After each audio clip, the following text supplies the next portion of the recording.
Okay. A little late today, but no worries. Looks like I am getting ahead of myself, and that's fine. And early today, then I'll have some free time to myself. We are today looking at facial features again. I really think this is important for me, especially because I'm thinking I'm going more into the storytelling kind of art styles. So it's important for me to nail down my characters, figures, and especially my facial features. And so I have first panel kind of sketched up already. These are all faces, and then as I go in, I kind of went in more and did some bodies as well because I got tired of just faces. So same thing with these, just went in more. So I'm taking like movie scenes, that kind of things like that.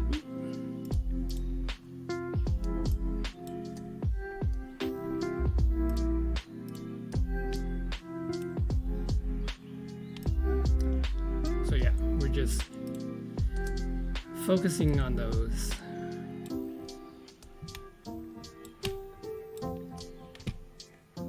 And your panel 2. So yeah, I think I might finish early today. We'll see. It's always hard to say. So we just want to focus on this.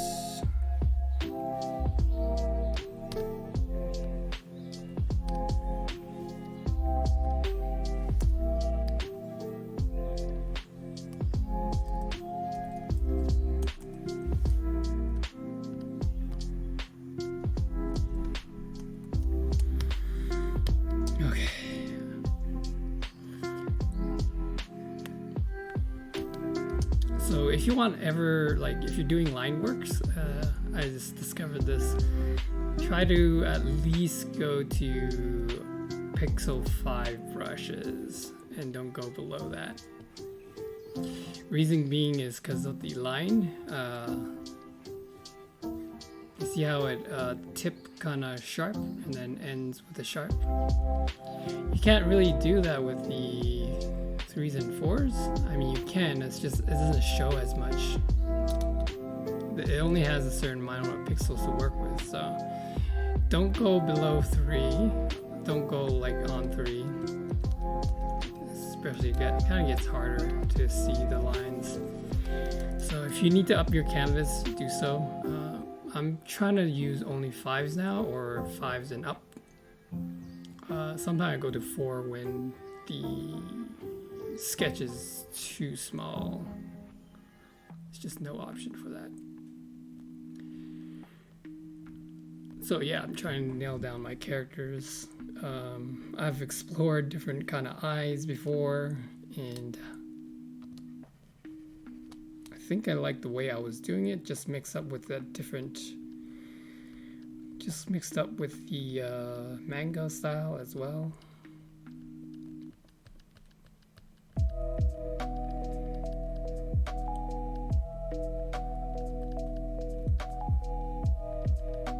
So I typically like the bigger eyes now. Sometimes I used to do like the human size portion eyes, but these days I like to blow them a little bit more than that. But not so much that it kind of looks like cartoony, childish cartoonies. Like some of the mangas, they absolutely blow the eyes really high up there, and some people like that. And I find that a little bit little underage kind of look. Like those cartoons always kind of look to me that they're really underage, and so I tend to like to do more adult stuff, showing the female body and its sexuality kind of thing. And then I also want to do more of the storytelling now.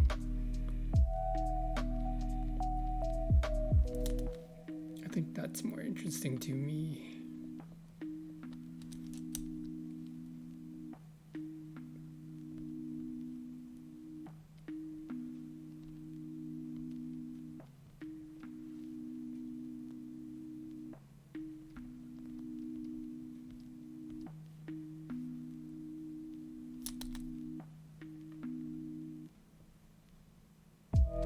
I always like the idea of always having the inner eye, and then I think I've seen that. I got influenced by that way back when I saw Archer's stuff.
Sometimes when I look at the reference, it does influence the character outcome. Sometimes it doesn't, sometimes it does.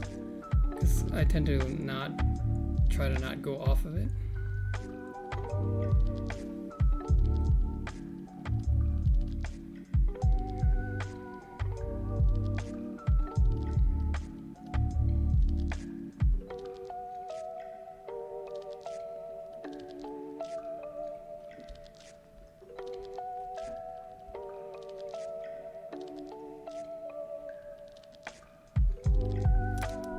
All these rules, like, you know, some people use that the triangle rule with the nose thing, and that, you know, the lip should always touch, and then corresponds with the chin where it ends off, and that they all should be touching the tip.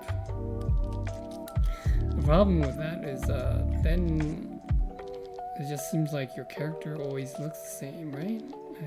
I find if you can, I guess if you can,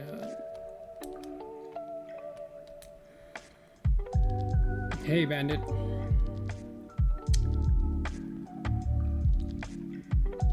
I'm a Virgo aspiring artist, previously a blacksmith, current computer tech, just drawing to draw prettier stickmen.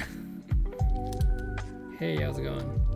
Yeah, well, some people drop in here to either see a different perspective on how I do things, but yeah, it's always welcoming to anyone who are interested to see how to sketch. I'm doing alright. How are things? You're a blacksmith? I always wanted to buy like a halberd.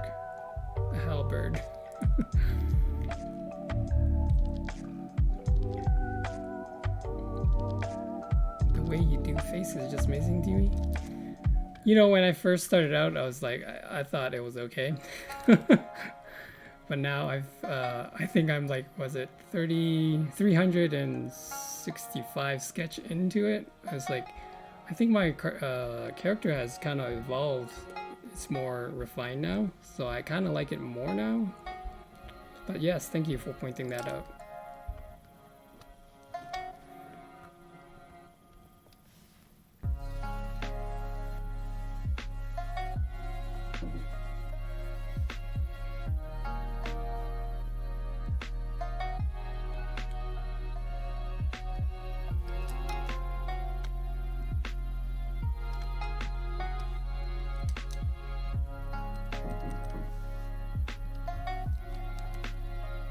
Used to be.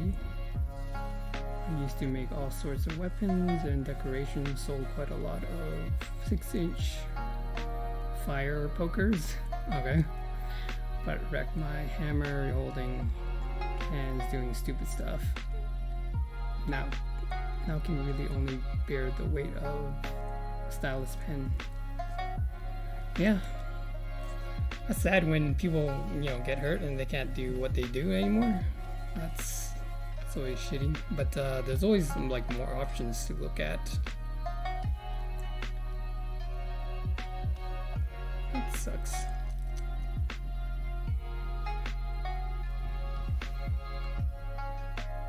Yeah, stuff happens. I agree. Doctors agree. They see shit all the time.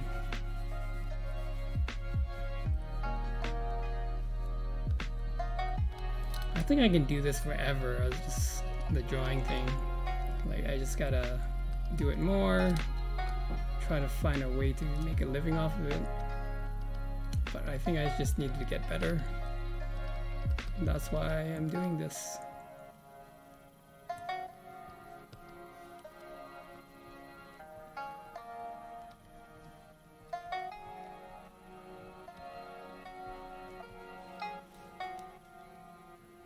It's all good, I miss it, but it's led me to venturing into drawing. Yeah, it's I think anything that people see it as an ending sometimes when something tragic happens, but I think you just gotta look around. There's so many options.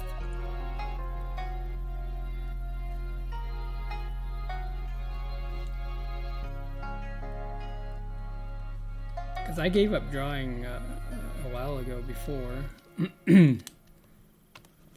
Like, I mean, probably like a decade ago before. But then I found out, like, as the internet grows, a lot of artists are thriving.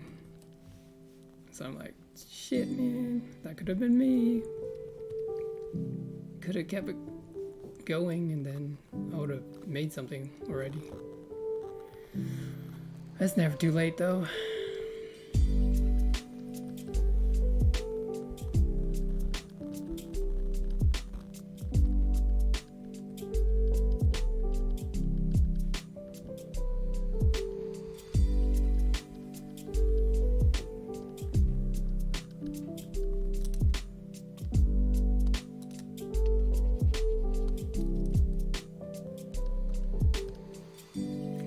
With every sketch, I seem to know like more mistakes.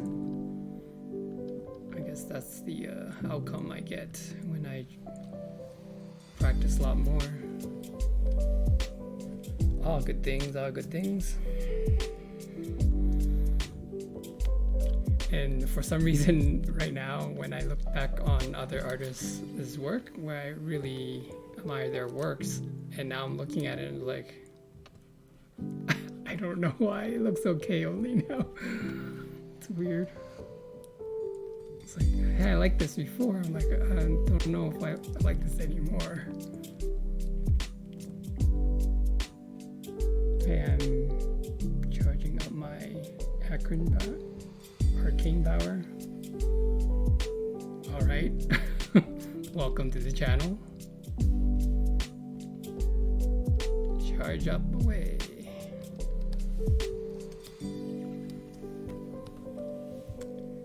Yeah, so today I'm just focused on facial expressions, and I thought movie scene would have gave me a lot more. Sometimes they just gave me side faces. So I might continue this kind of series tomorrow.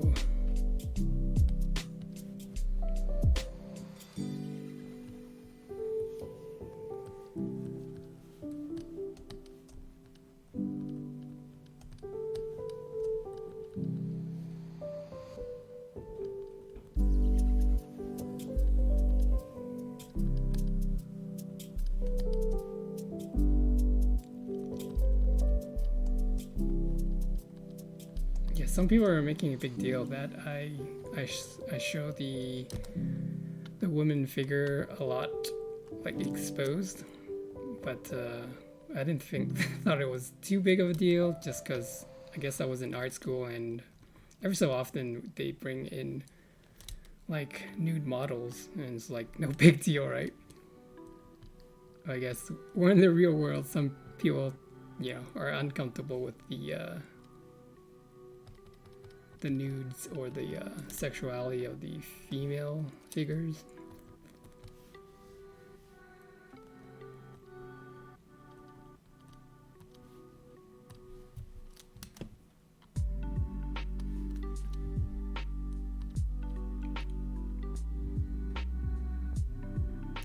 Yeah, it's a maturity aspect. Well, I think it's maybe some girls are not comfortable showing girl figures. I don't know. Like, to me, it's no big deal because I see it like a lot of time.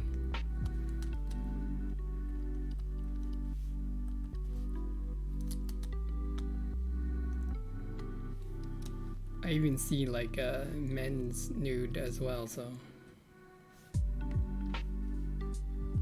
I just find the female figures more attracting, of course, to me.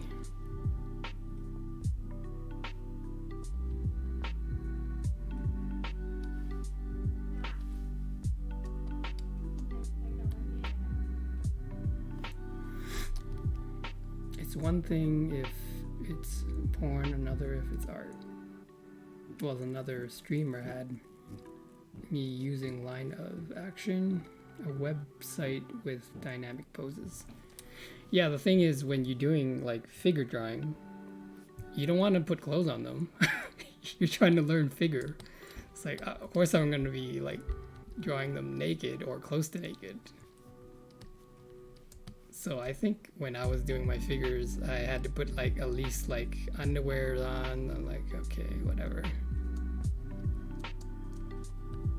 I think even Twitch, like, I think you have to put like settings where you just like, is it mature content? I was like, oh, I guess the figures are kind of sexually, like they're in their underwear, so I had to put maturity on there.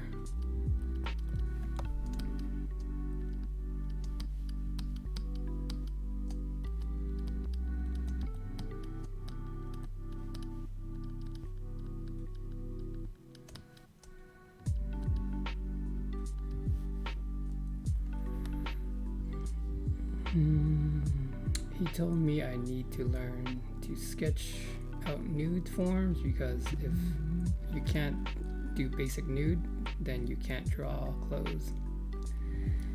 It's true because you need to map out the human structure before you can add clothes, because sometimes you don't know where the bone will hit the clothes, and so I guess it comes to terms with realism, right? If you need to know where the clothes poke out, like say the breast, right? It'll of course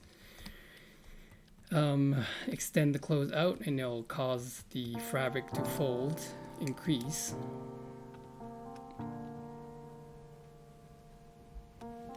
And who doesn't like a big breast, right? So, and the thing is, like, I think with the breast, if you have small ones, it doesn't cause that much rift. And if you have big ones, then it causes bigger rifts in the clothing.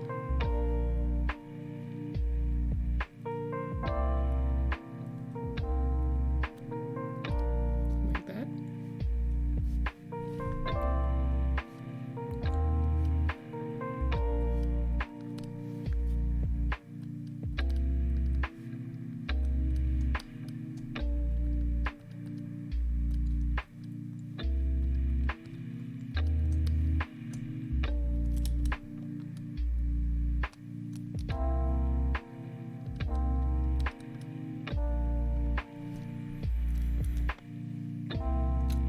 I think clothing is kind of a subject on its own too, because there's different type of clothing that fits differently.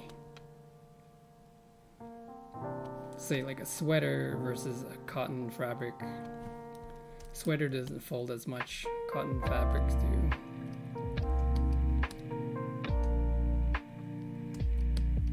Okay, I'm gonna end this character. I think I took as far as I wanted to go.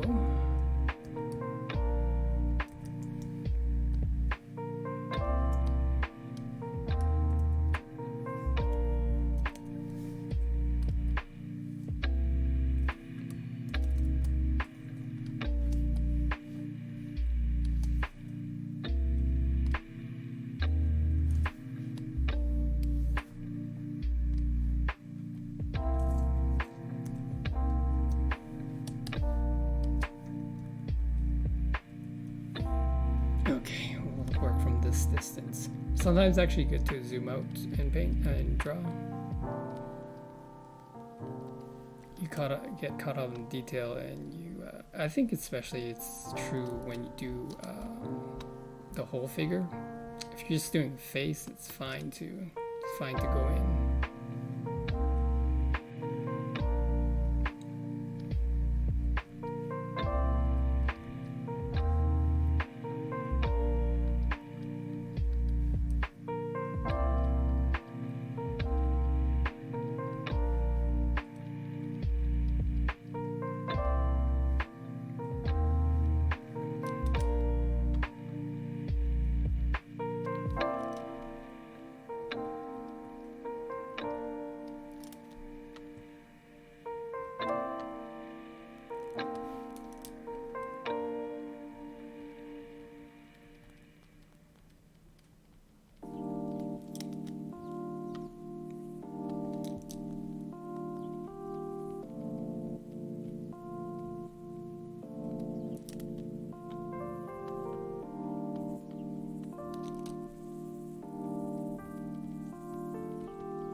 Been noticing like people when they turn their eyes, they say it's their eyes always another eye distance away.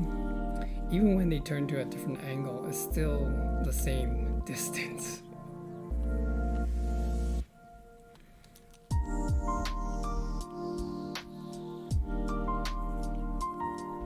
Which is weird, because if you look at a sphere and you say the eyes is here, the conversion, if you're seeing the eyes here and then here, the conversion rate is the distance should be closing in, right?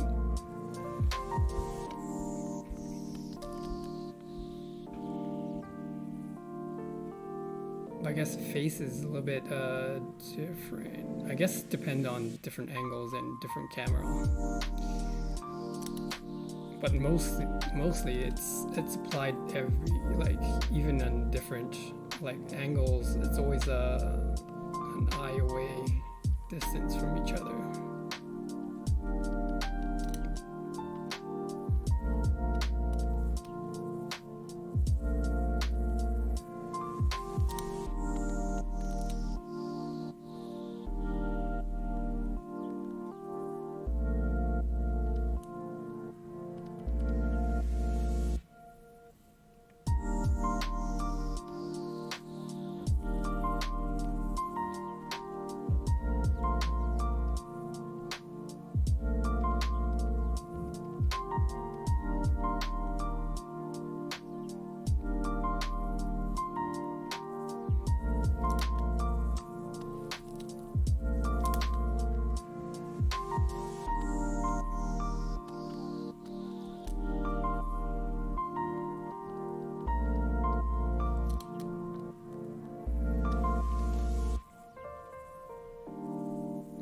I was thinking of something when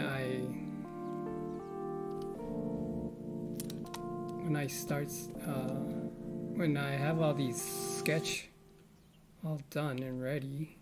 I kind of want to jump into like value study and color study. And I'm just curious in you guys and see if you guys are interested in following along. Like if I was to do, let's say, one of these line drawing turn it into a color study, would you guys be interested to follow along if I give you the files to follow along? So the distance of the eyes, it's right around here. I thought it was a cool idea. It's like there are some people who follow along and draw.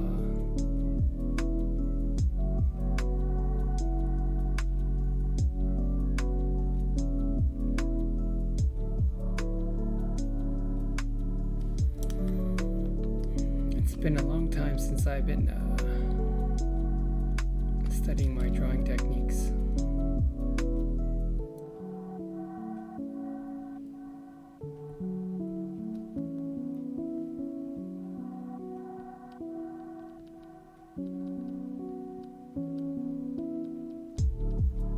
Definitely DM me on the Discord and see if anyone's interested in that kind of learning, following along.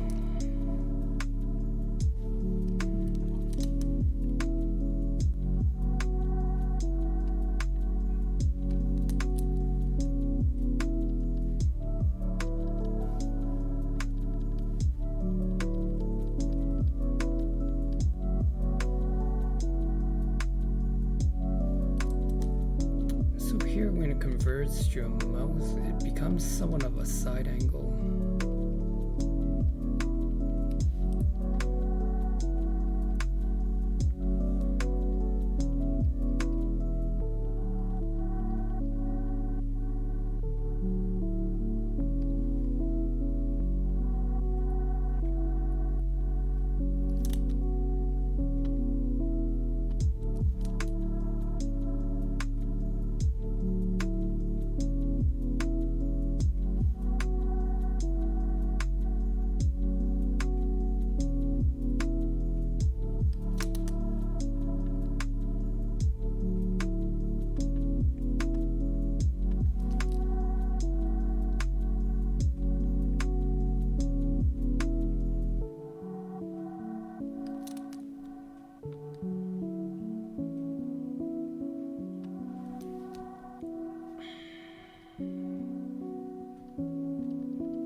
Okay, there's something wrong with the face.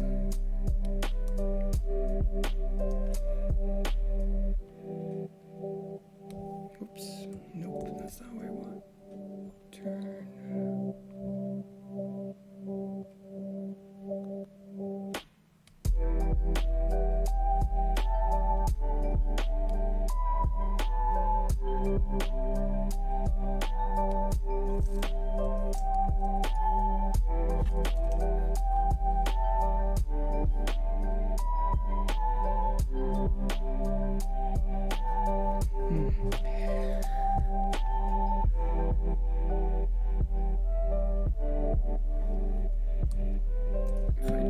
Close mouth sideways.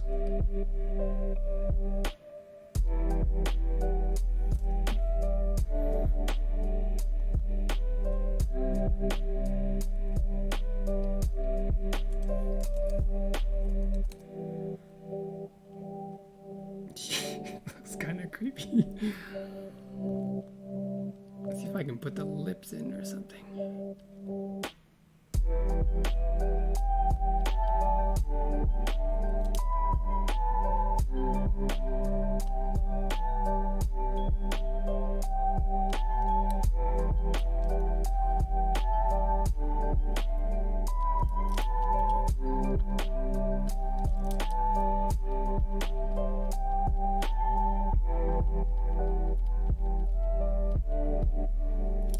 Alright, I think that's making it look weird. Let's graft out the eyes and see from there.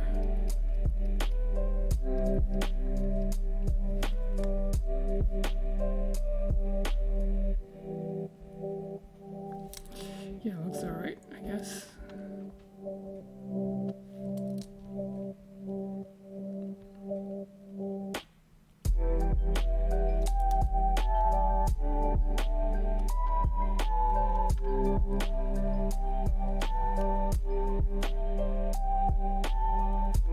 Wife needs me, gonna drop a follow just in case you leave off before I get back. Sure, yeah. Thanks for dropping by. Probably will be here for the next 4 hours.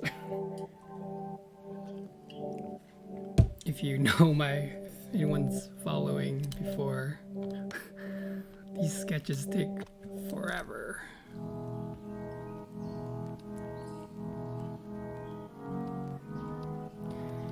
Like when I started this challenge, I thought, oh, no big deal. I'm gonna wipe the floor with this. Nope.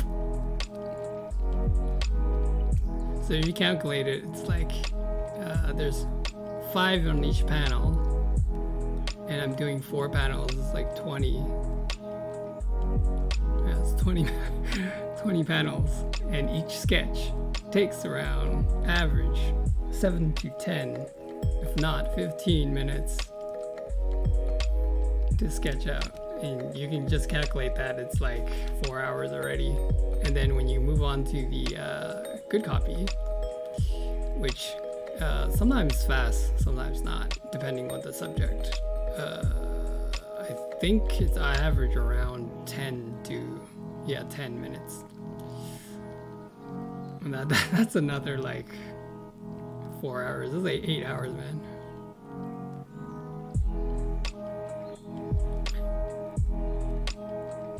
There were some subjects I picked that was like so hard, and it took 12 hours to finish like all the sketches.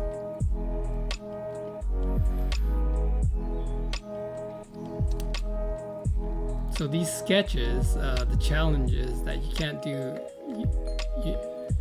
The finished product is not a loose sketch. It has to be an accurate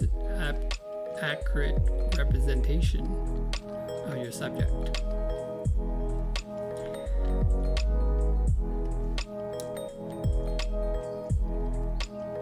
So sometimes when I do really loose one, it's really shitty.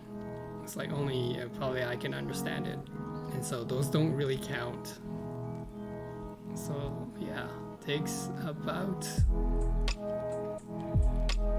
roughly 8 hours. I think I even saw pros do it, and for their roughs, they take about maybe 5 minutes to do their roughs, and then when you jump into the good copy, it takes them maybe 10 minutes when they're doing all the detailing up.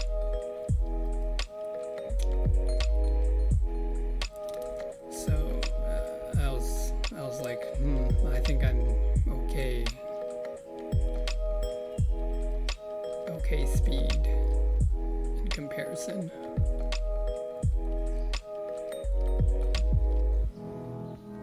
Definitely not a pro yet.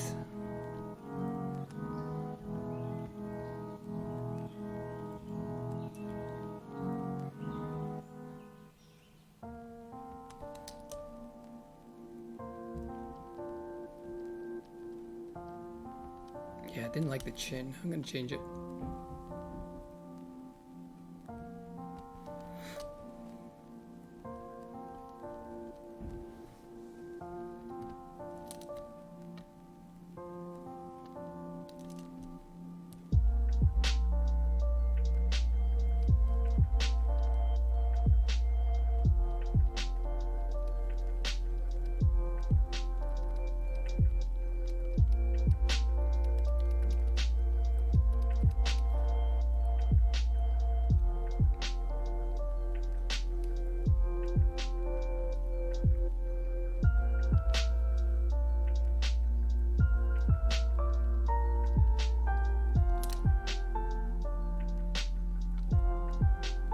She has big, broad shoulders. I'm gonna actually start from here, then just end it off here.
I guess when we go back into the good copy, we can flesh it out more. Yay, we got Megan Fox. Okay, I never done a kissing one. I just wanted to explore this idea and see if I can execute this. I'm not gonna draw the guy as much. We'll just draw him kissing. I'll cut him halfway.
Now I do the circle to indicate how big the socket is going to be, and then I can determine, because relatively speaking for the style I want to go for is the eyes has to be bigger than normal.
think I need to bring it back more.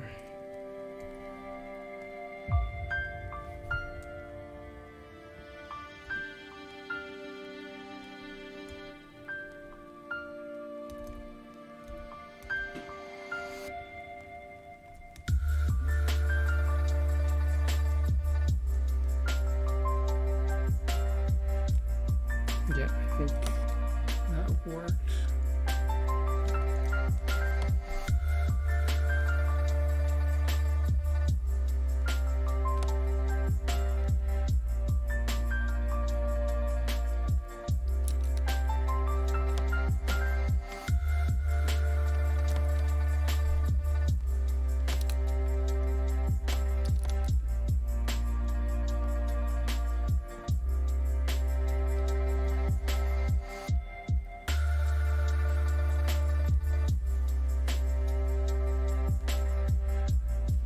I think it's bottom that's going in.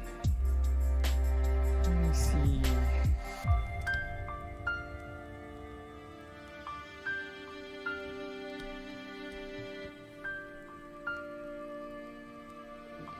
Bottom lips is right here.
His eyes might be a little bit too small in comparison to hers, so we're just gonna bump that up more.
tiny.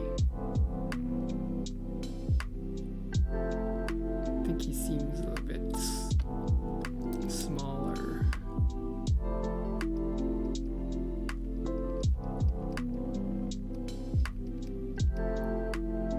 Let's give him a bigger jaw.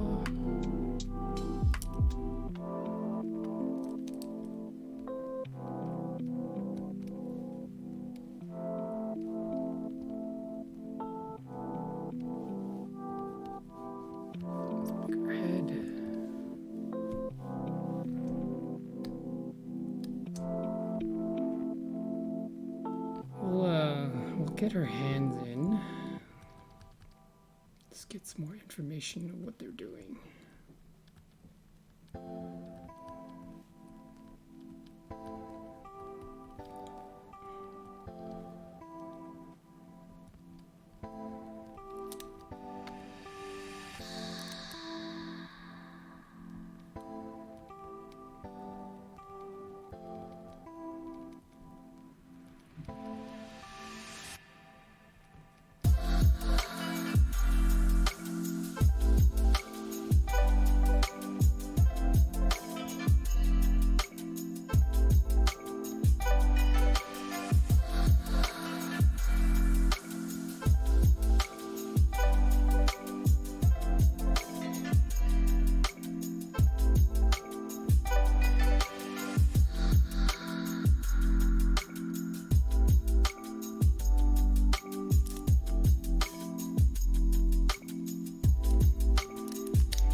For the romance.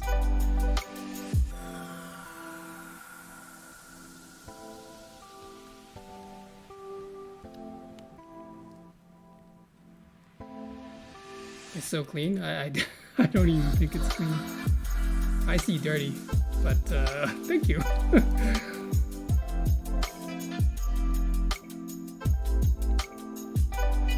guess all artists like different when they sketch. They're like sometimes not.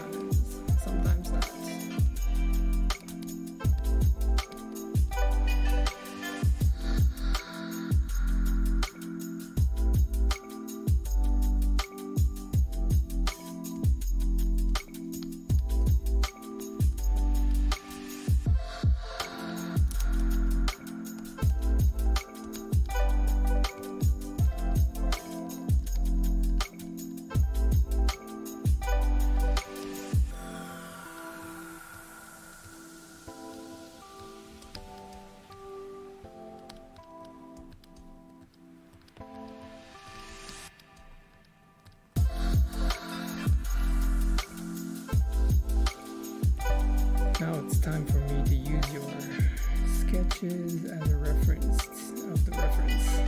The joy of tablets is you don't have to look away from your monitor. I agree. Actually, when I changed to digital, it was quite good for my neck to be always just looking at one direction. I was even contemplating buying a Cintiq, which then you're looking at the tablet.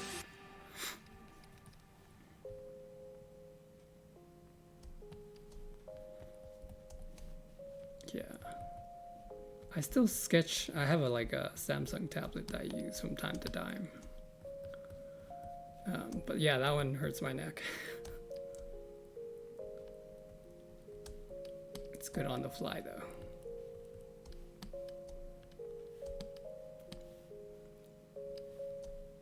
Let's put our hands up a shrill. Well, before I get mine, everyone was warned. Hold on one sec.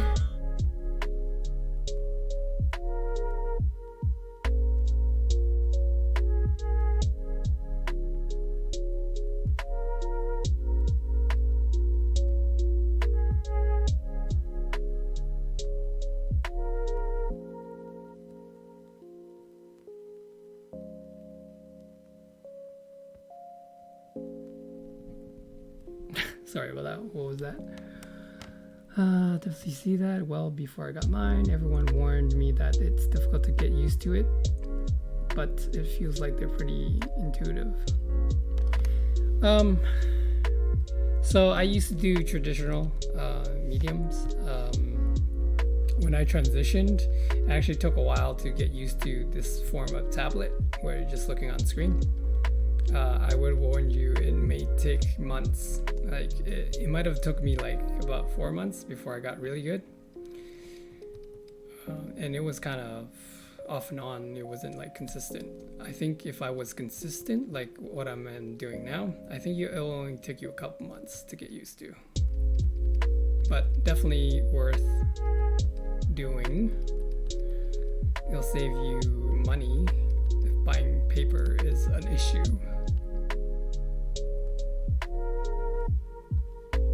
And I hate buying the art craft pens and felts. So you think I was quick to pick up because I hadn't really done it before. Yeah, well, when I started, I never touched a tablet before when I transitioned, and so I haven't done it at all, and it took me a while. I literally went back to grade 1 drawing style because I was so not used to the digital. But hey, if you're already on board, then it shouldn't take you too long to get used to it.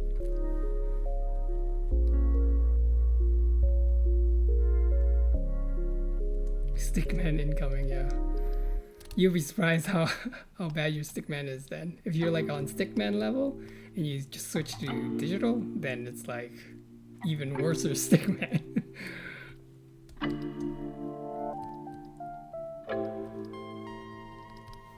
It's a bizarre feeling. I see my problem is I was crap when I got the tablet. Everyone was crap when they got the tablet, when they transitioned over.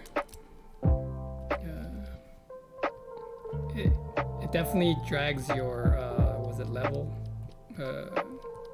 like below.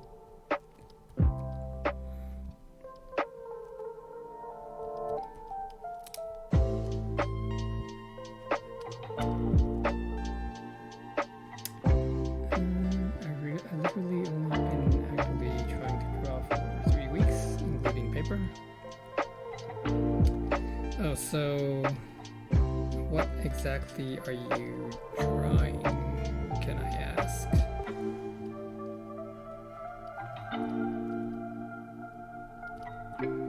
Because there's actually a formula, a proven formula to when you start drawing to get better.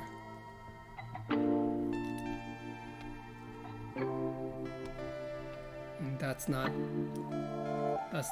drawing whatever you want. Unfortunately. Sorry, lost your question with the music. Oh, is my music too loud? I might pump my volume higher. Actually, if I pump my voice too loud, then you can hear my pen scratch too much. I'll pump that music a little lower. I'll turn up the receptor. So the question is, can I ask what exactly are you drawing? Because I was saying that there's actually a proven formula to help you get better. Teach me the way, man. I've been doing is just drawing off real life 3D reference. So still life is kind of the way to go, but you need to learn the basic shape and how they exist in a three-dimensional space, which is perspective. So shape and perspective, they kind of go together. Hold on, ad started. Damn you ads.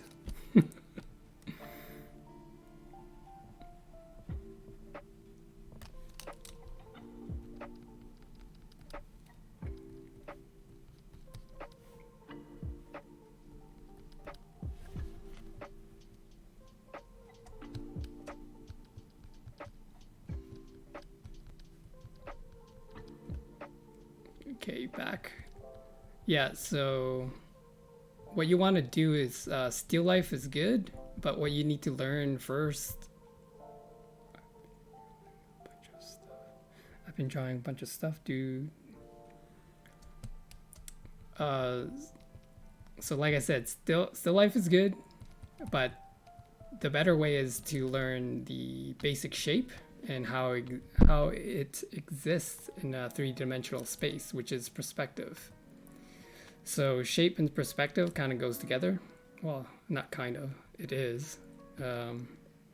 So if you look at basic shape, it's cones, squares, cylinders, spheres, and pyramids. And so what are these two things? These two things are, if I use a metaphor to explain it, my first drawing on paper was an elephant that looked more like nightmare fueled than anything. First drawing on tablet was anime, then went for some realism stuff, then stylized. So you're kind of all over the place. So I'll give you a metaphor. Like if you were to teach someone English to read and write, would you not teach them how to do the ABCs or remember the ABCs? So the ABCs is like the basic shape, and then the perspective is the pronunciation of each letter. So it's useless just to learn the ABCs and then you don't know what they do. But then if you couple it with the syllables of what they make, then it becomes something, right? The same thing with that, shapes and perspective. Yeah, so shape and perspective is what you need to learn, because just think how hard it would be to start drawing or read and write without your ABCs. I just want you to imagine how hard that would be.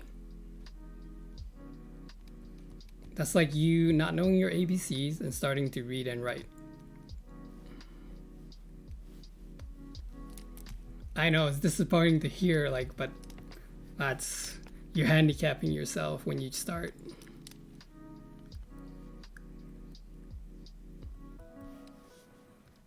I didn't like learning the shapes and perspective. So then what would you suggest I do from here? Like I said, learn your shapes. The square, circle, cylinders, spheres, and then learn how to rotate them and see them from every angle. So let me give you a quick demonstration. So a cylinder, like a cone, sorry. So the cone,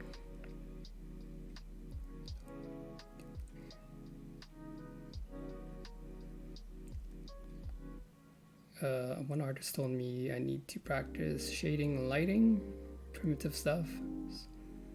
Did that about 40 times. Oh, no.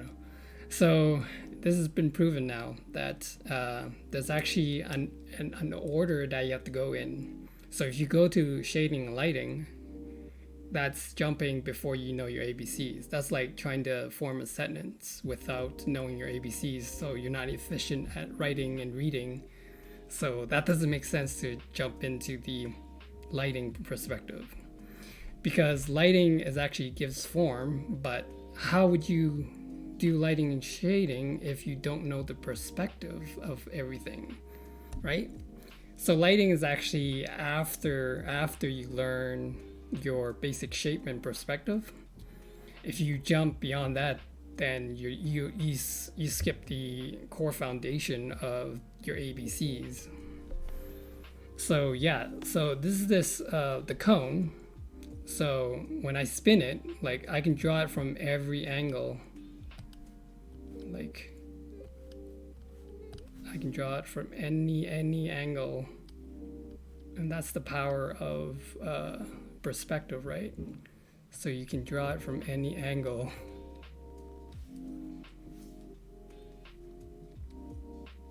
Like I don't know what other what other angles I can do it from. But yeah, those are your angles. And then sometimes it goes what? Like this.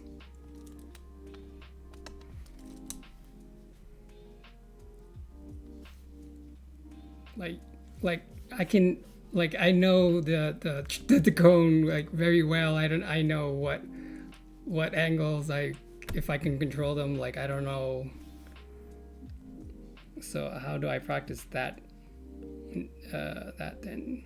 Oh man, just you can YouTube it. I think I had a, like a quick tutorial on that too, but I feel like a fraud for teaching because I'm like, dude, I'm learning myself. What am I doing?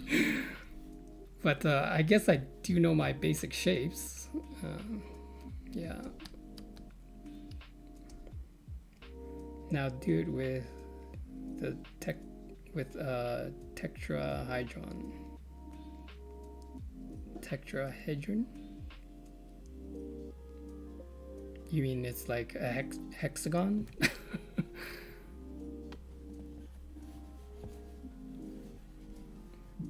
Oh, so one concept art guide described it as the same thing, but he used a chair, so it's a little bit more sophisticated. He used like a chair, and then you would if you can test yourself how good you are in perspective, you can draw this chair on any angle, right? So this chair, and then you rotate it. It's like, how would it look from this angle?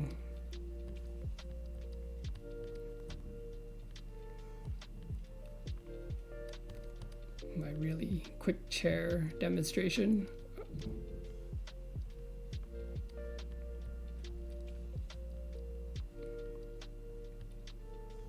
So you can't rotate this chair, then you're still lacking the fundamentals of perspective and shape. Tetrahedron is how I always thought it was pronounced. But I also said fixate. For fixate is nearly 2 decades. Yeah, so I think there's books on it, there's YouTube. I mean, YouTube is free, so definitely look on how to do your fundamental shapes in perspective.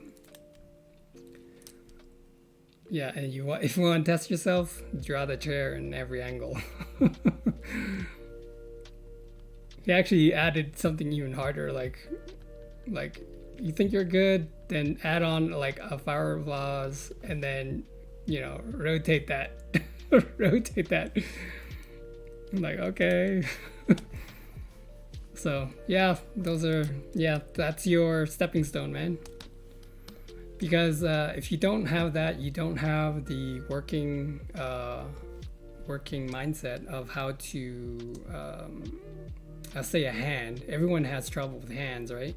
Because you can't dissect it by the shape. See, when I do hands, I kind of dissect it too. If it gets complicated, I do sections of it. So what is a square to me? What is a hand to me? It's made of a square. Deformed square and a lot of cylinders. That's what it's made out of for me. I mean, it could be different for someone else.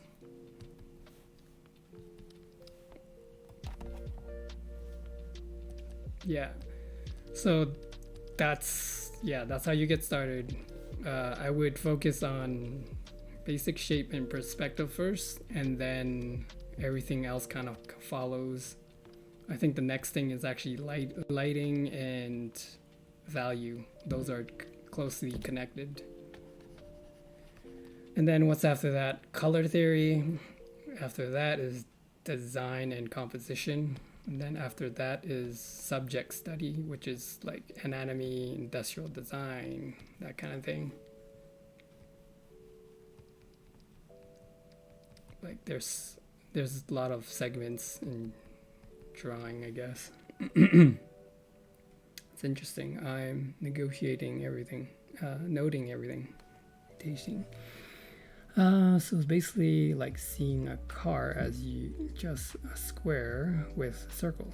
Yes. So when you see things, you can dissect it. Kind of like bring back to the analogy of reading and writing. Like, how hard would it be to come up to a word that you don't know, but you have to break it up in alphabets, right? So this is where the alphabet comes in handy. So the same thing with the basic shapes. So you not knowing a word and trying to sound it out, how it sounds like, you not knowing the alphabet, that will make it so much harder to know what that word is called or how to write or read if you need to pull it back up. Like, I don't even read and write that well. And there's certain levels of reading and writing, right? So same thing with the basic shapes. Like, there's certain levels of breaking up the geometrical shapes of things. Yeah, those are the what you might call it. Those are the order and what you need to study, because if you skip one, put them out of place, it can kind of throw you off course, make it harder for you. So, but I would say like basic shape and perspective is number one.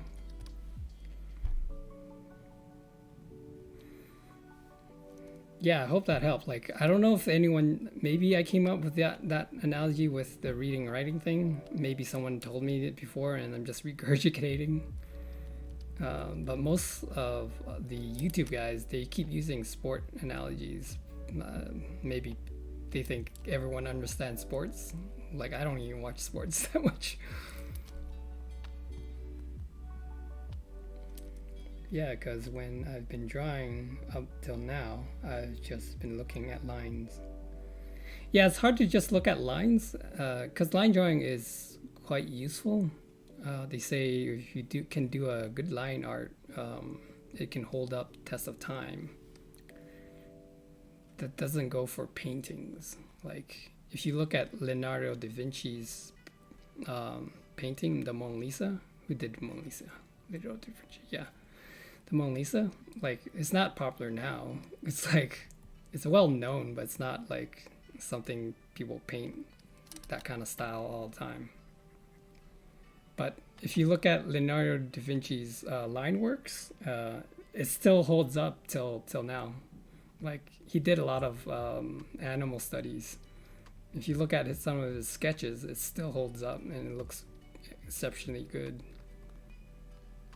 But not his paintings. Like, some people like the Mona Lisa, but not all. It's not.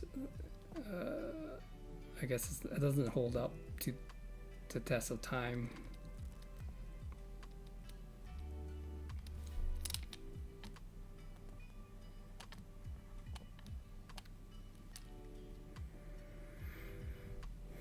You're right. Da Vinci and inventions. Did he do the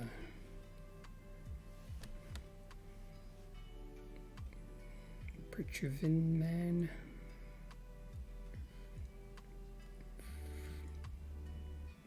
Vitruvian Man? And yes. Yeah. I don't know what he did. I mean, remember the Mona Lisa? He did other ones I just don't recall anymore. I did actually have an art history class before. And the mention of his work. You know if you see it. Yeah, I know if I would see it. Like, I did art history. Not because I wanted to, but because I had to. It's like, I swear to God, like, art, was it schools just milking your money? It's like, why would I need to learn art history? God damn it. Just teach me how to draw. It's wasting my money on these useless classes. Oh my god, his thumb is too big. So the thumb, if you measure, it only hits around here where the hand is. It shouldn't be any longer than that.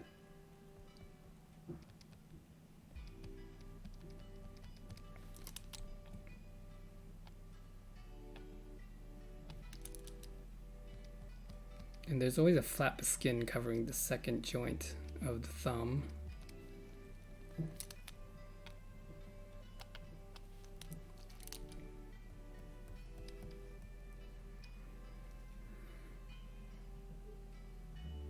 It was automatic sketch. It was anatomically sketch where the man has his arms and legs spread out with multiple arms and legs. That's why they got filler classes. Gotta pay. I've had that bill somehow. Yeah, but it's. I think now you got like the internet. I don't even recommend art school. I mean, seriously, you can get all your resources from YouTube or from a book, and that's only like $50 for the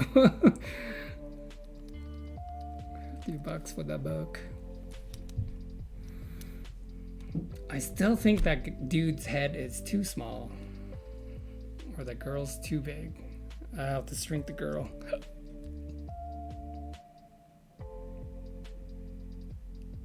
The girl's just too big.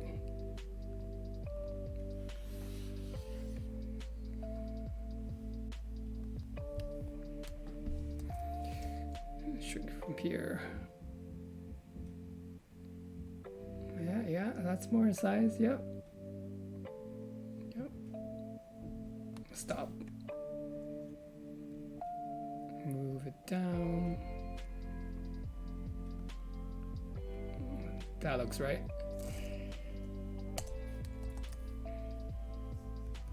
Oh, the other scary thing is when I was doing like starting digital, I keep seeing professionals like dissect their paintings and readjust it. It's like I'm always afraid of doing that, but now I'm like, I do it. I don't even care anymore.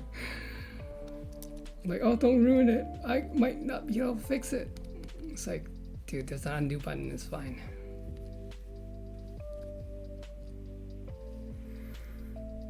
Yeah.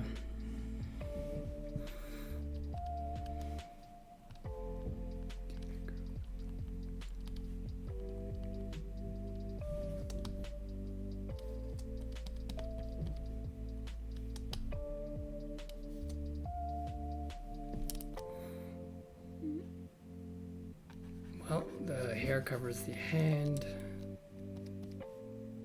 I don't even know why I did the hand.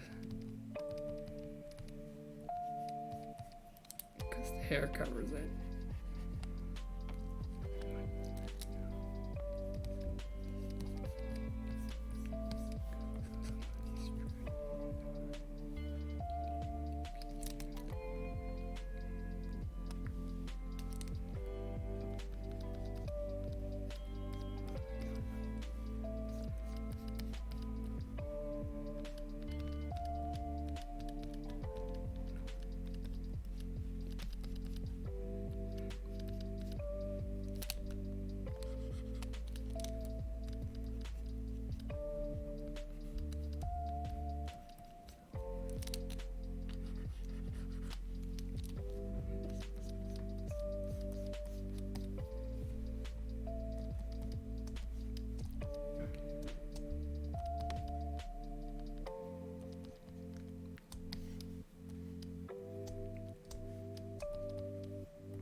Okay, I'm moving on.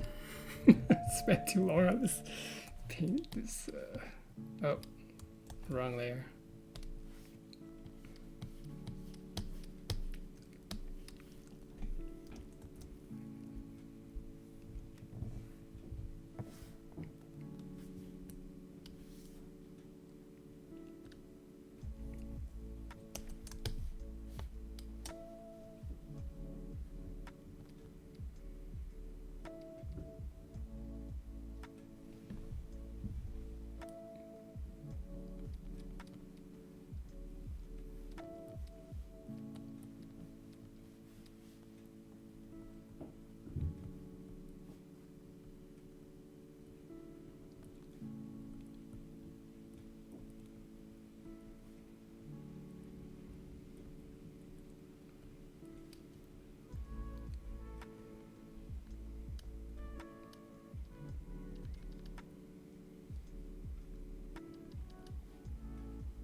think she's a bit wrong here. It's a little bit too diagonal this way. So I'm gonna rotate the eyes. Actually, the whole face.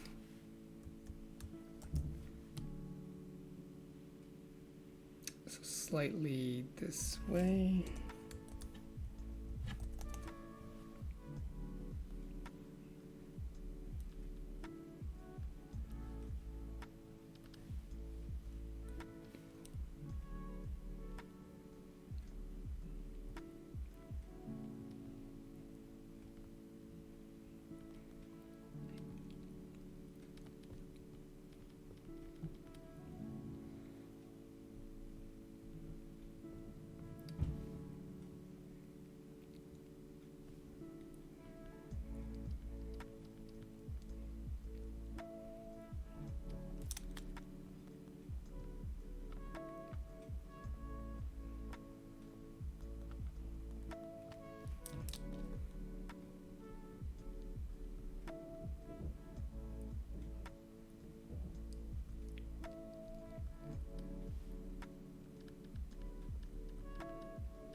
Okay, nope, I'm gonna have her lips closed.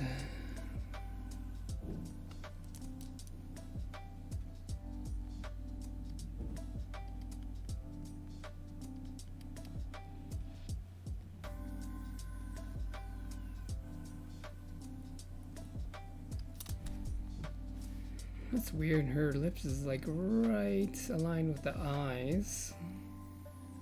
The style I'm going for doesn't do that. Maybe up to here only. Yeah, so anytime you're drawing, use things as a reference point. Like how I said, the thumb is no longer than the mid joint of the first finger, right? If you actually look at your own hands, that's the case if you line up all your hands together. So use like reference points. Some people use, there's one guy, Mark Burnett, on YouTube. He actually uses points on the cheek to tell what kind of angle the head is on. He like puts little dots right here and here, so you can navigate where the head, how much is rotating. He does that for the hips too. I think that was kind of unique. I tried it his way. It kind of helped, but I don't use it as much.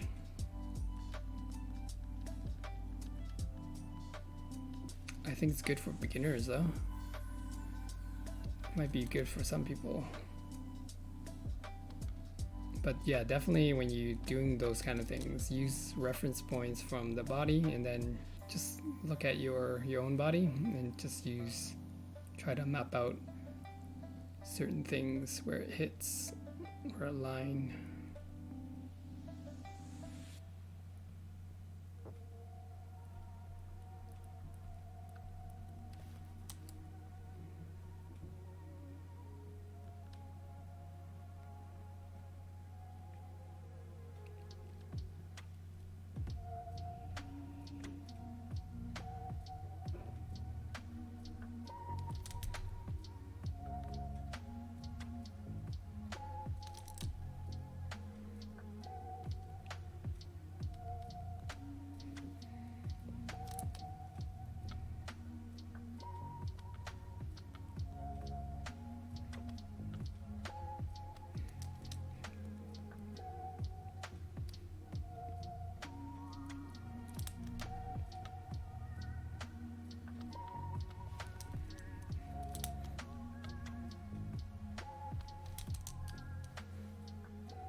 Okay, I want the nose to be tighter.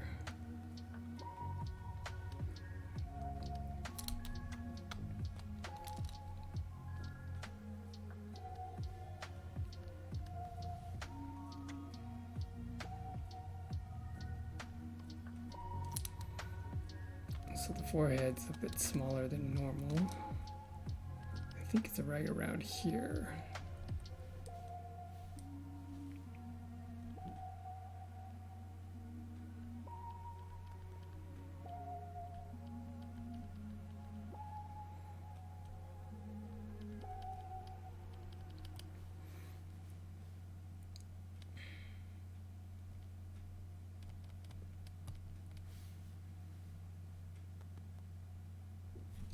So the lips is actually closer.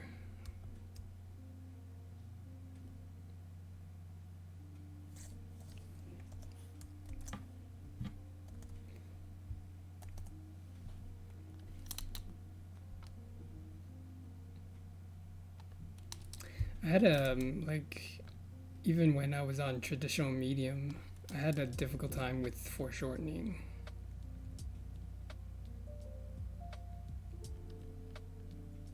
But now it seems it's okay to me. Like there's a lot of foreshortening happening on this face. Just more you draw, I think the more mistakes you can see and fix.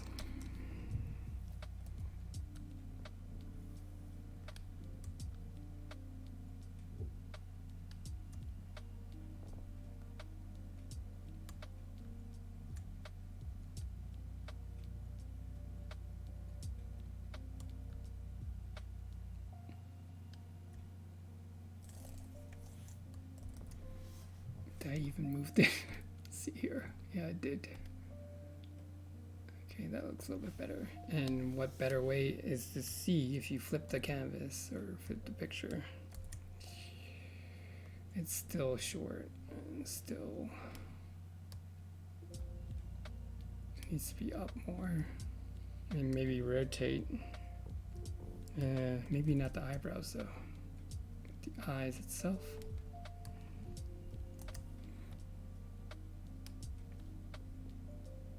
If you squish it more, I think we'll match. Just up a bit more.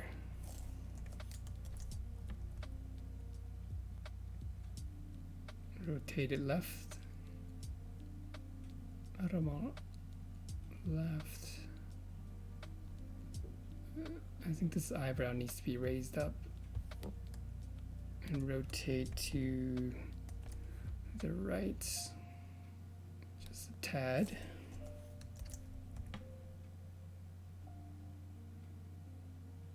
Looks good. I think the tip of the eyes is having issues.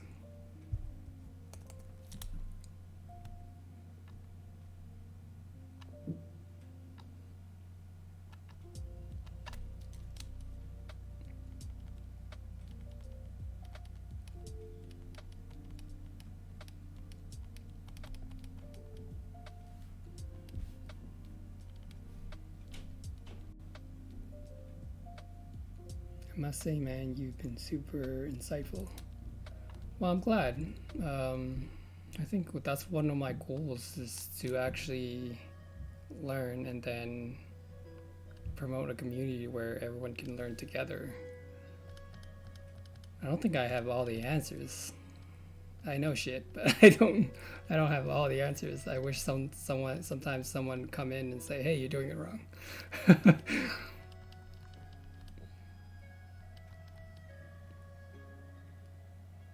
Appreciate your direction on it. Yeah, I'm glad. Like, I think when someone asked me how to start, I kind of formulated like, okay, how would I teach someone if I was to teach someone, or not teach, or to guide someone? Yeah, so I had a video on YouTube. I don't know if it's doing good. It might have got some views, but yeah. It's definitely, I think when you teach, you start to learn you kind of dissect what you've known, what you know. So that's kind of helpful to actually engage where I am too as well. So I appreciate the questions. It's a learning process for me too.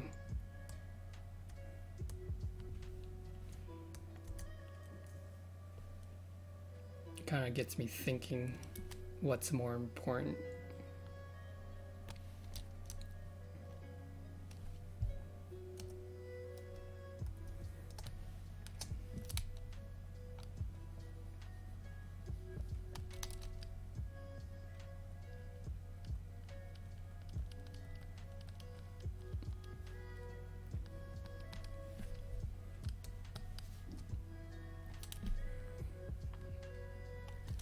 Okay, let's finish her up. I think the most difficult part. Oh, by the way, if you're doing a subject, I think to keep in mind, it's always to do things. The most easiest subject are the things that we don't see every day. So if you're doing human figures, those are one of the hardest subjects to do because we see them every day. So to give you an example of context, what I mean is if you see a photo of a man or a person and their eyes are kind of further apart than normal, you can kind of see that it's further than normal, but it's a photo and it's like, okay, it's accurate. But if you see it in a drawing, you would say it's wrong because it's a drawing.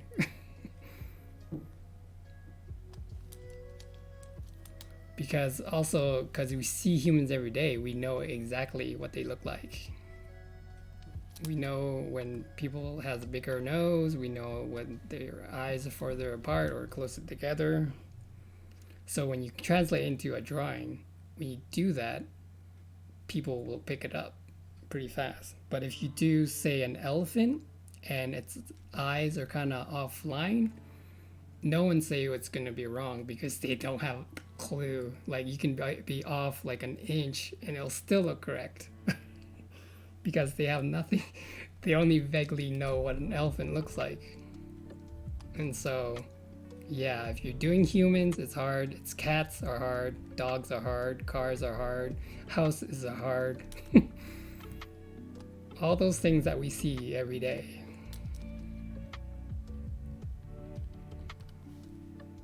So if you want to do something easy, I would suggest something like nature, like a tree, rock.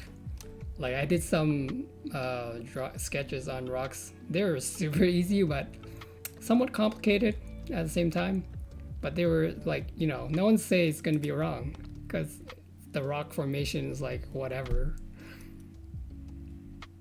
Well, symmetry is possible in drawing. IRL symmetry is non-existent. There's a great example of almost symmetrical, but nothing IRL is perfectly symmetrical. Yeah, they did had a program to measure people's faces and why they said like why pretty people are pretty, and then it's because of the measurements of their facial features, right? But they're not like symmetrical when it comes to, but they're like kind of close because that's what makes them beautiful, because they're very symmetrical but not like perfectly, right? Yeah, that was insightful. I was like just stumbling across this, so like, huh, that's interesting.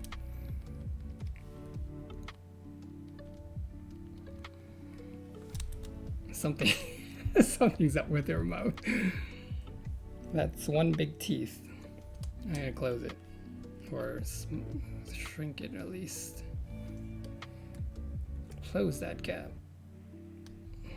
That looks more natural. And then I think it's just too wide.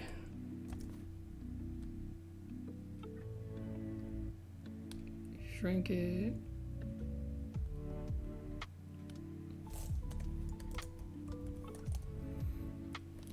doesn't look like she's smiling anymore. That's because the positioning of the end of the mouth.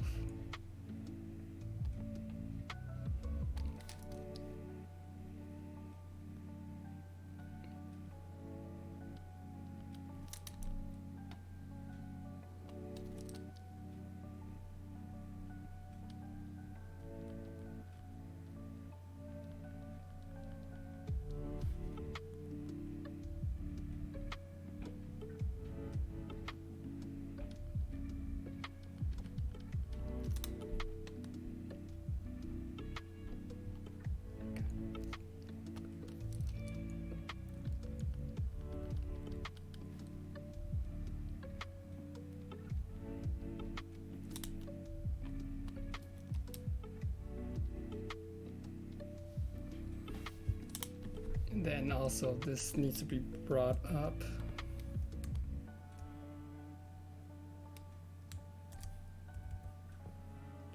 So I learned this from, was it Artgerm? He didn't actually say it himself, but I just like was going over his work.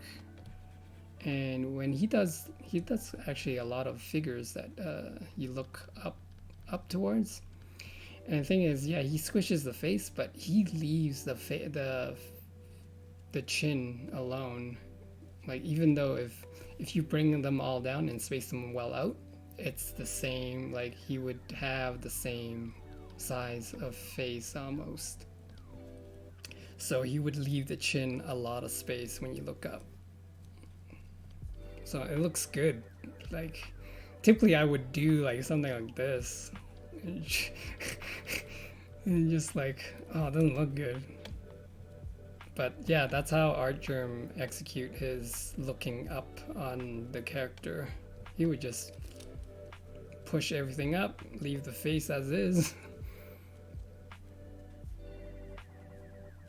And it looks good, and it looks like you're looking up. It's an illusion.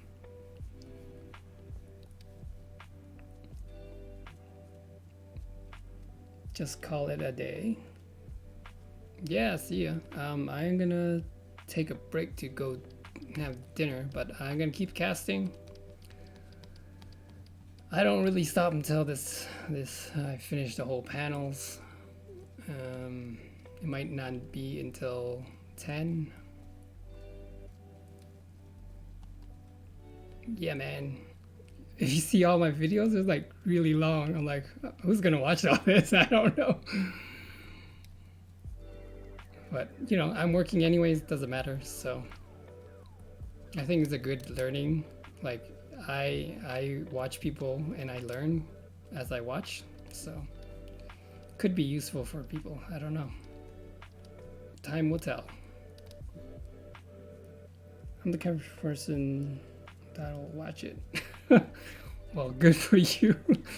I don't know if I can watch that long myself, but it's actually been quite the learning process for me. I don't know if you guys, I think someone would appreciate how I execute the drawing, but yeah. Because I actually watch people sketch too, and I learn from them too, so I think there's some kind of value in that. So I do this.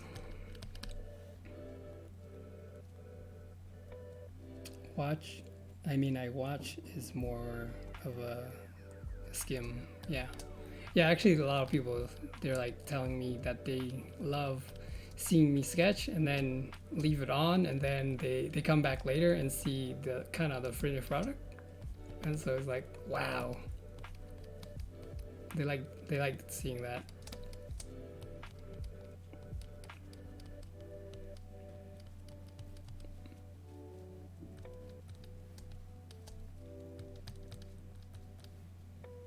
Don't get me wrong, sometimes I'm wow, sometimes I'm like, ugh, what did I do? This could have been better. Take care. Take care, Bandit.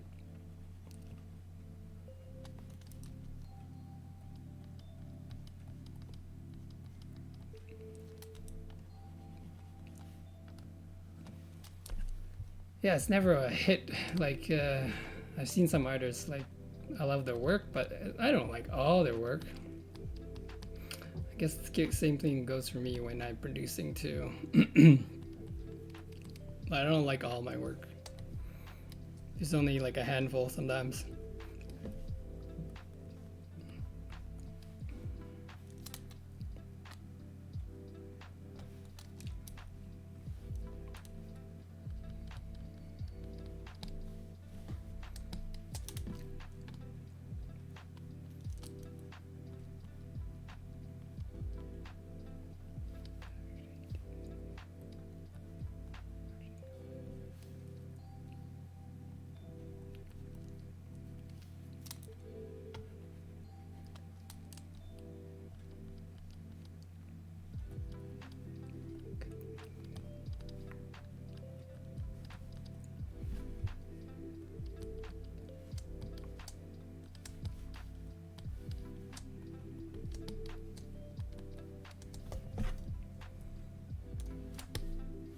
I thought it was a big drawing, but it's not. Go back to my 5-pixel brush.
Oh, there's so much space on top. I'm gonna shift her up.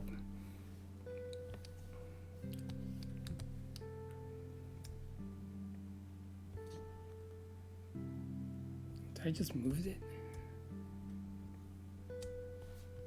Right, I did.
Okay, the angle of her whole body is wrong.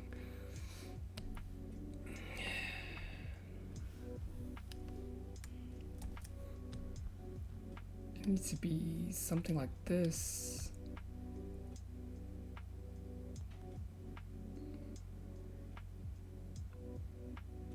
Connect. It's too much of a point. I'll fix that.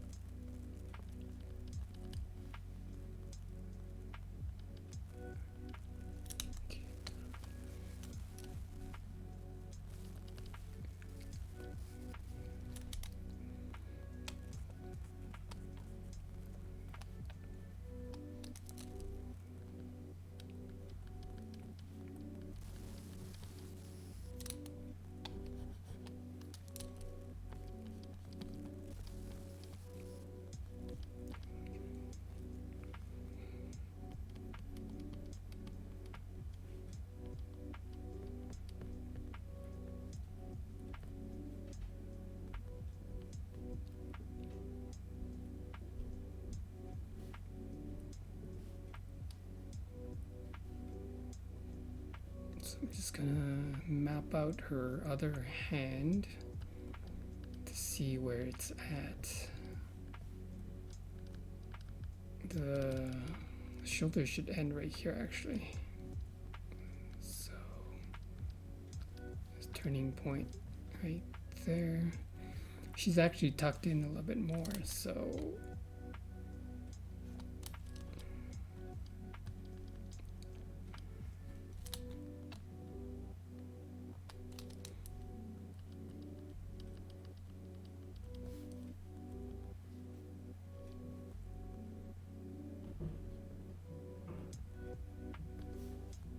joints are right here. They're actually angled a little bit like this.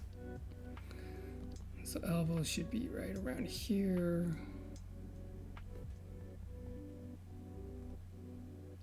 How's the width? Width is around here. There's a lot of measuring.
You would think this angle is like that, and then the breast would be like somewhat angled as well.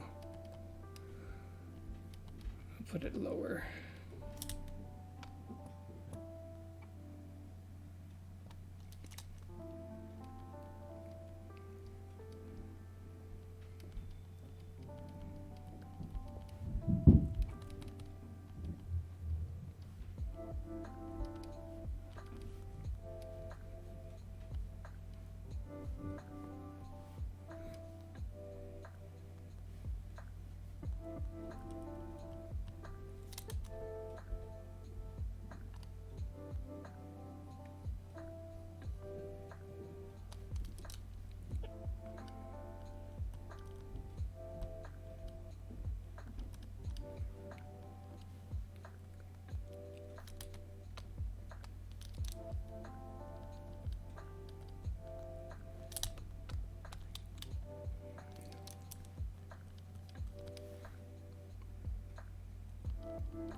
I have no idea what she's doing. Is she bending her knees?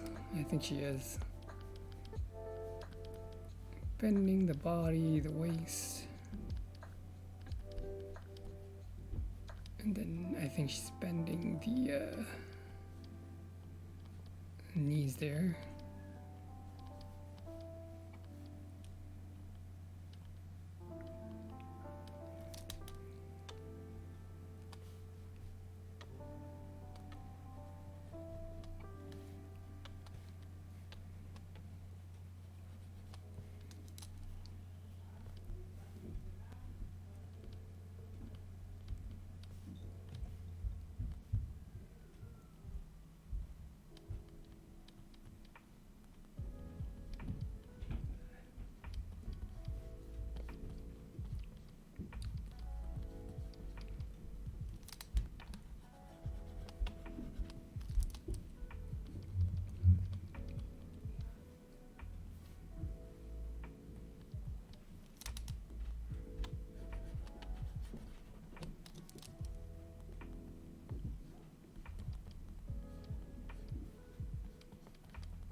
Okay, I guess we'll end that.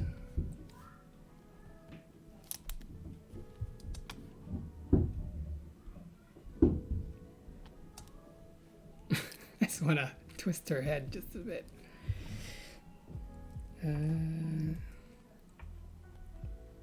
Yeah, I'm gonna rotate her head just a bit.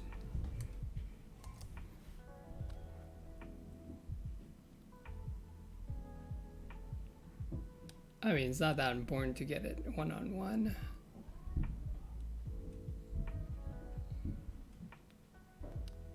Not at this stage, I guess. Oh.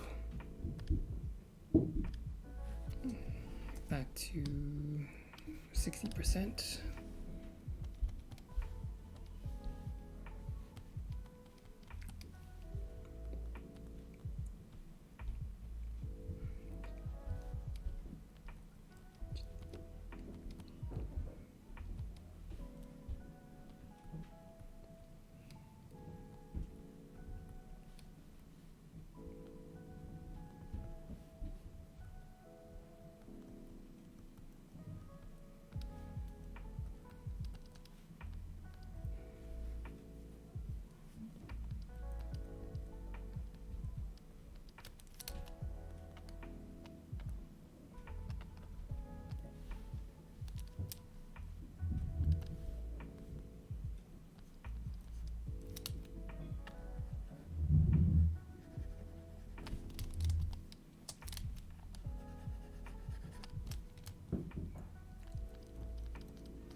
I don't know about the dress. I might even like revamp it.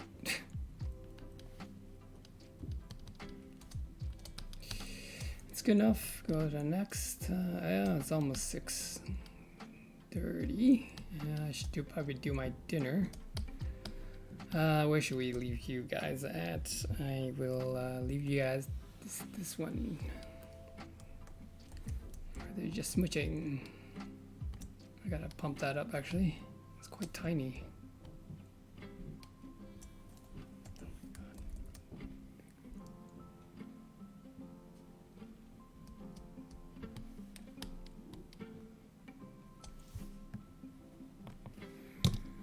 All right, let's pop this out and we will leave a sign up.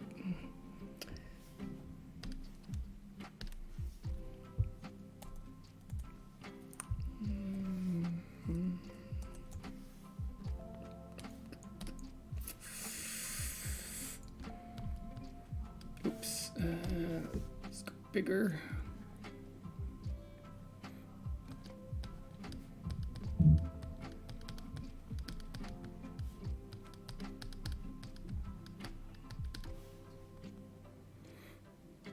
I'll say 25 minutes because it seems like 20 might be too short when I'm eating.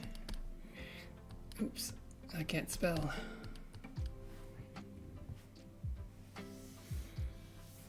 And we will pump this up so you guys can see. Oof, maybe too much. There we go. Okay, I'll leave you guys at that. I'll be back in 25 minutes.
All right, we are back.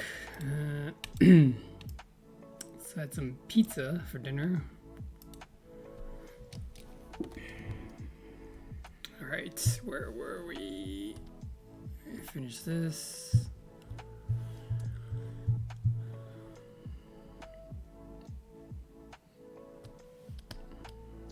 I don't think it's like too big of a chin. I don't know, we can always bring down the whole facial feature and see how that looks like.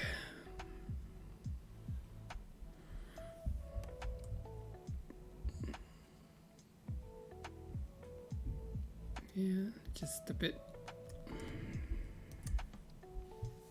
Yeah, it actually looks better. Let's see the before and after.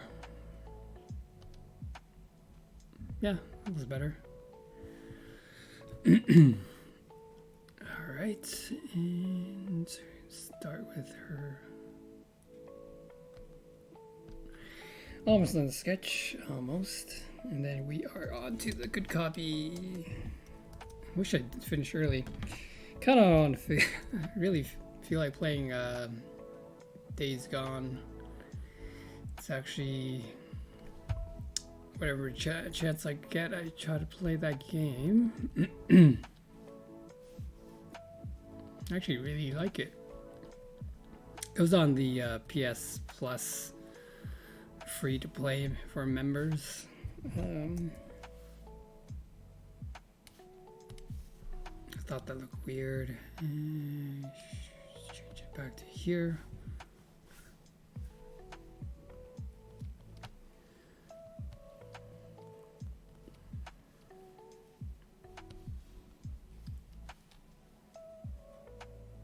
She looks kind of weird, but genuine, which that's why I liked.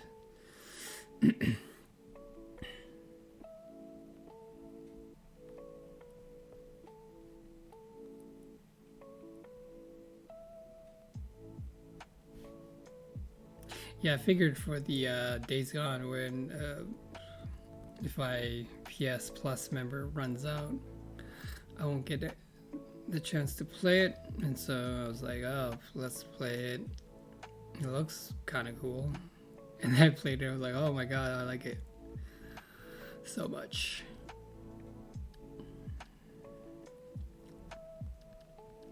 There's few actually on the PS Plus free to play. God of War I haven't finished.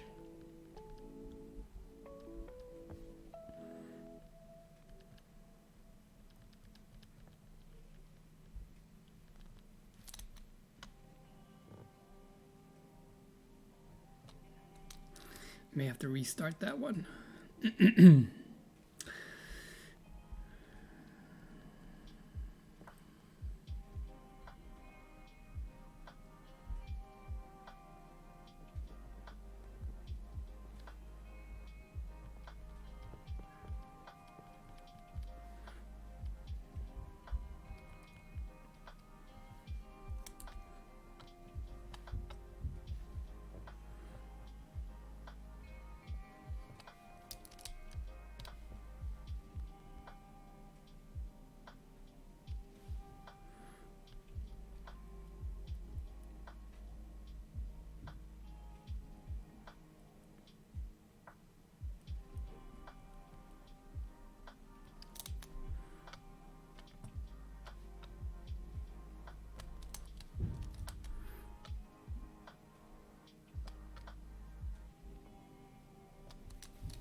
I don't know, man. She's got really big teeth, and we're not gonna we're not gonna do it for ours.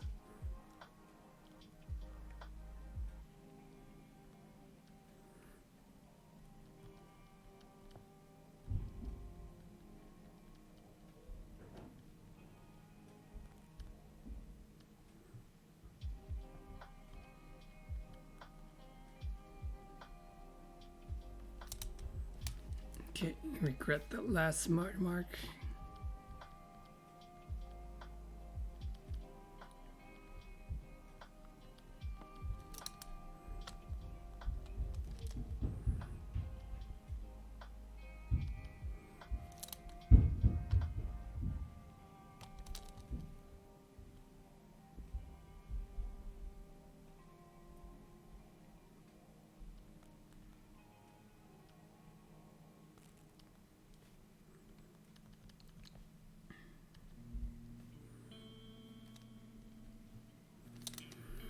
She wanna make her teeth just a bit bigger on the front.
Feels further apart. Like it feels like that far apart.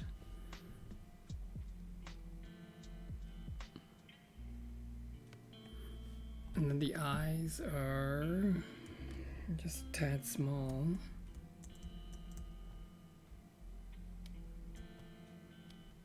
Gonna have to bump the other one as well.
That looks good. What are we? Let's put some detail in the eyes.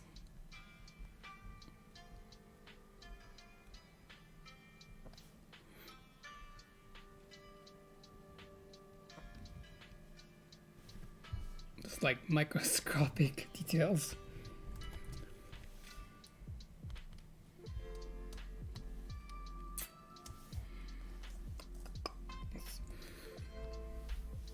Let's move her aside.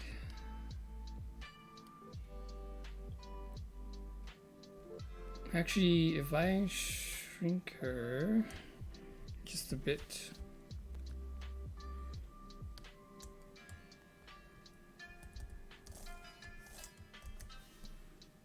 and then shrink these guys.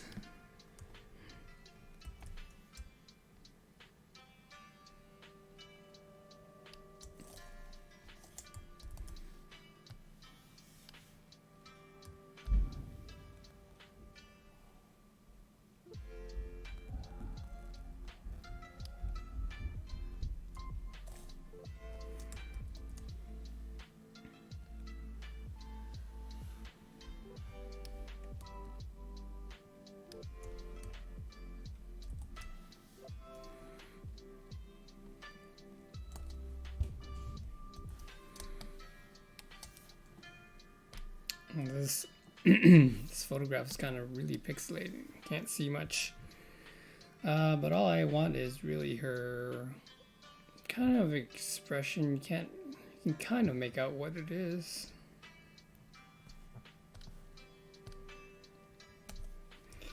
Expression and body.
Like that.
So I didn't want to draw the whole hand in just because I know I'm gonna have to erase them. So I just do like a wire hands.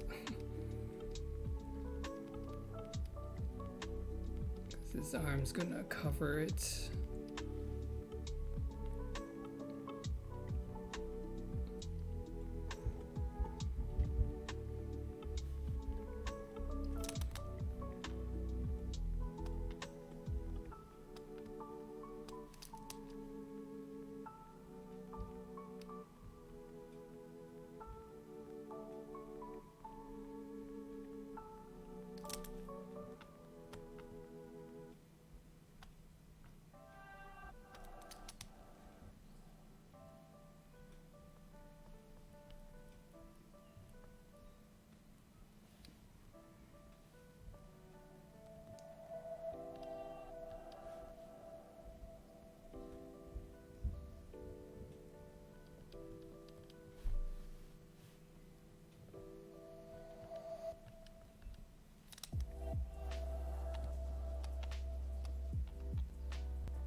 So, yeah, looking at the anatomy here, the shoulder line drops on the left angle, so it goes left here, and then the hips always goes the opposite way when you doing those kind of provocative poses or sexualized poses.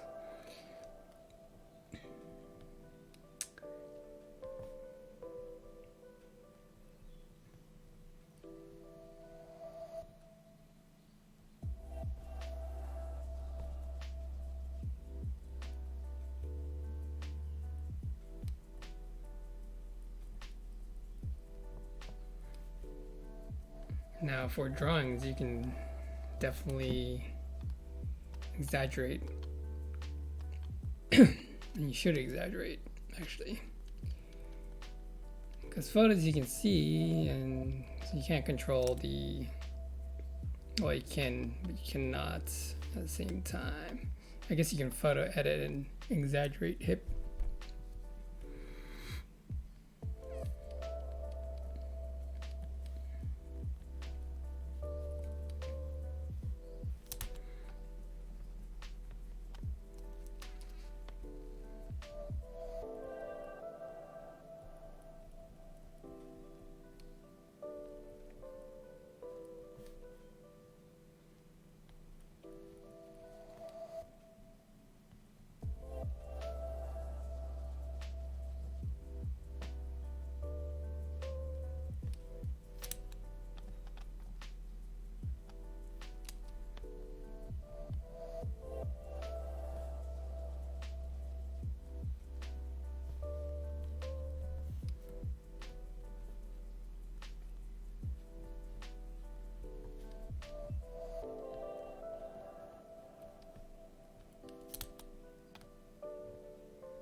So imagine her kind of tiptoeing because she has retracted legs there, just a bit.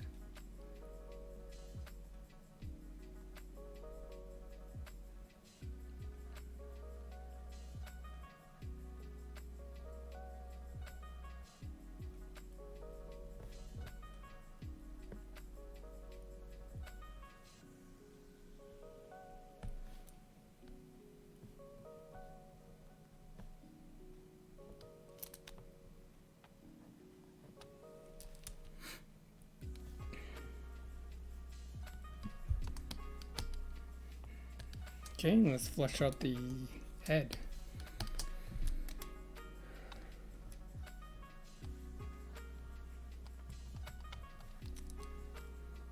Oh. I like to be generous with my girl figures.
Okay, so because she's so far away, I don't know how much detail we can actually fit in.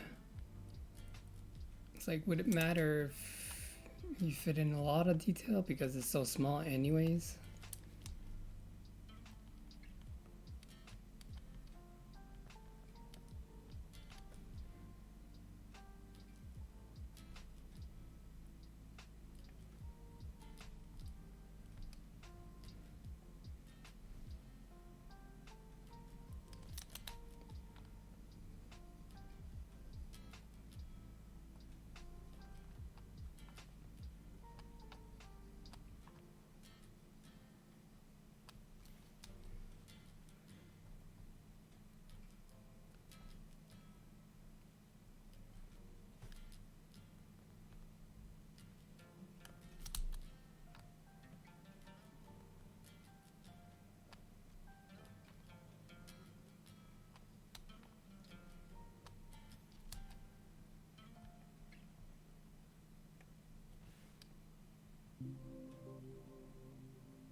some reason, sometimes when you get rid of the ridge of the nose, it looks better. Not sure why. Less detail.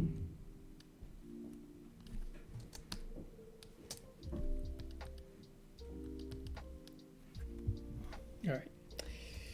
Let's zoom out and go to Pixel 4 brush.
Something wrong with this eye here.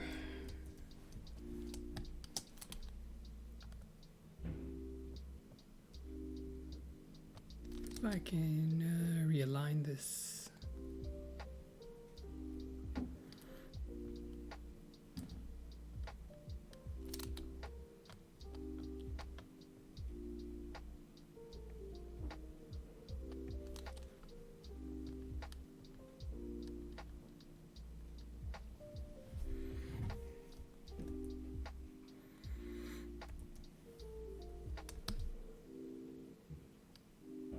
Okay, now something else is wrong.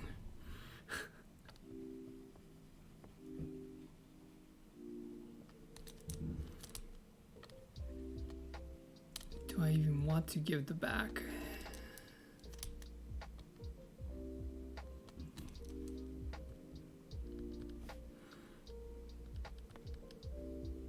Almost just want to start from here, give the waist.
Alright, let's flush out these wired hands, fingers. It's pretty cool with this method. Sometimes you just fill in the opposite end. Then done.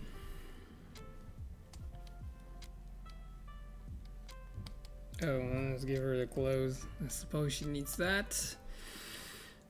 This belt I don't like. And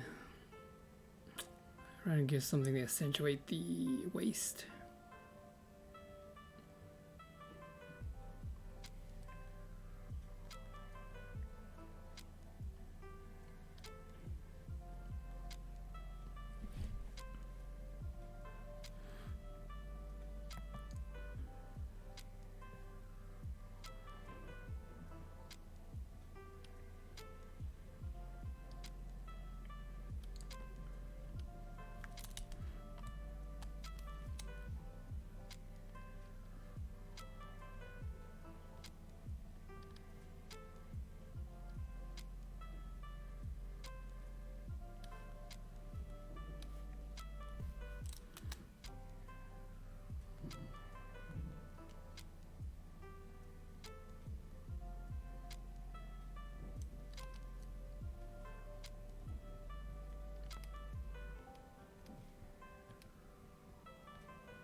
I'm not sure how that's holding up, but okay.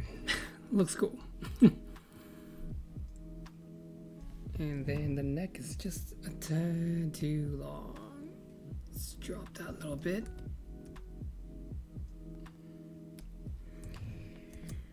Looks good.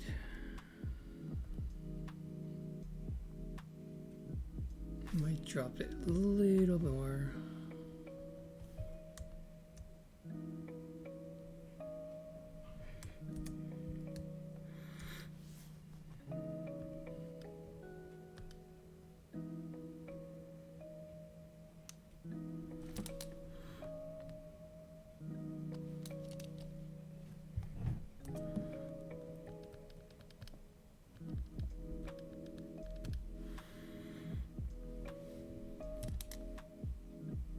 So the arm seems a tad too big.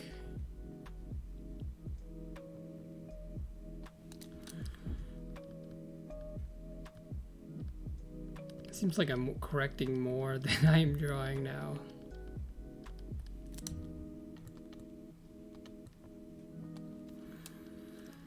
It is what it is.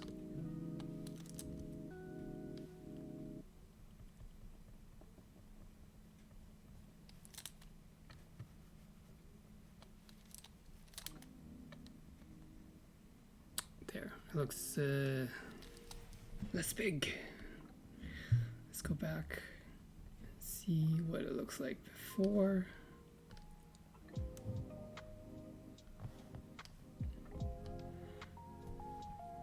Yeah, looks better.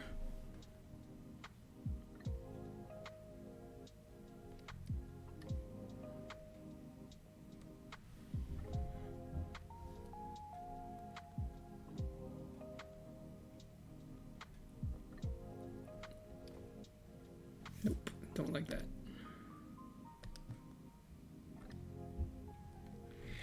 All right, save. On to the last one. Oof, some Megan Fox.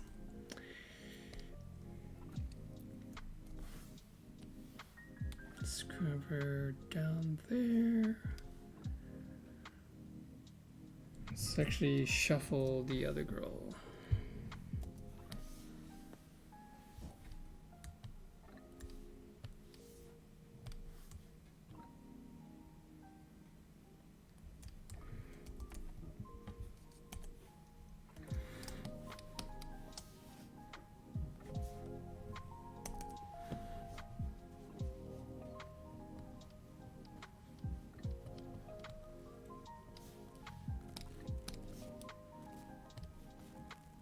Trying to do some measurements here.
it's getting messy.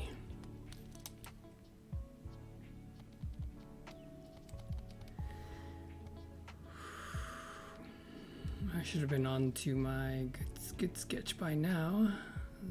I guess I see too many mistakes and I wanted to fix it.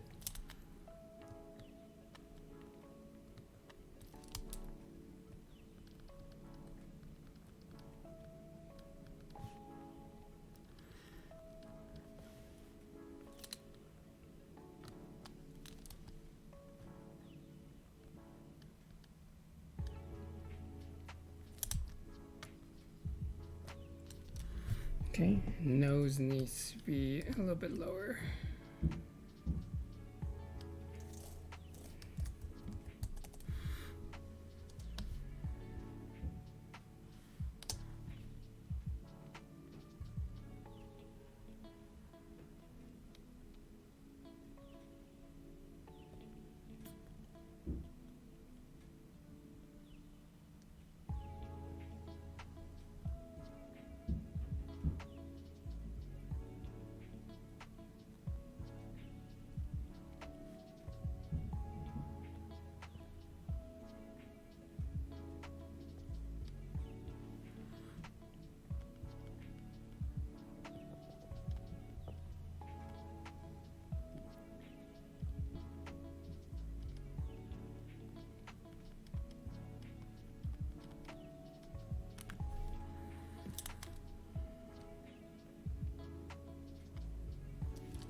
She's actually like straight in a way.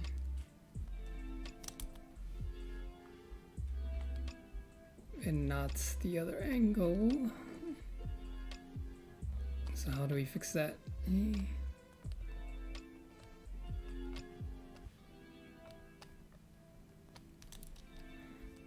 So what we can do is do this. And the nose need to be fixed.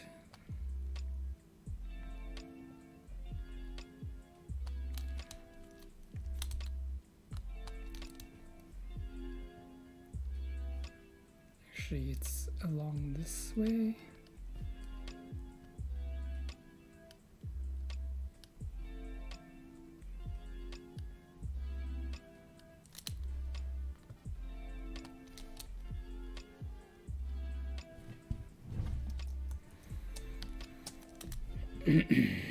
Sorry, I got to go back in. I forgot the face is supposed to be straight. But she's just looking on a different direction.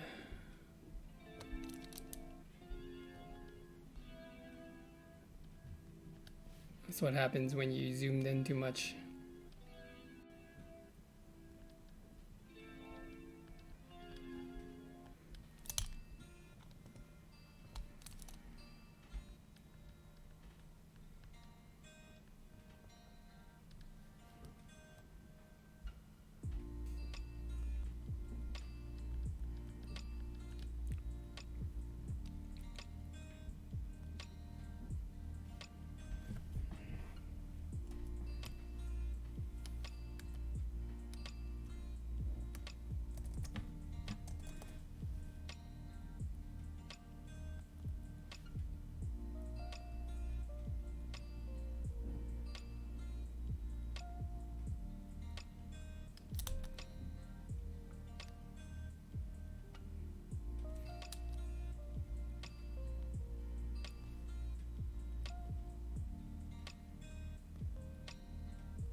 I don't get why you have to push exit to escape out of the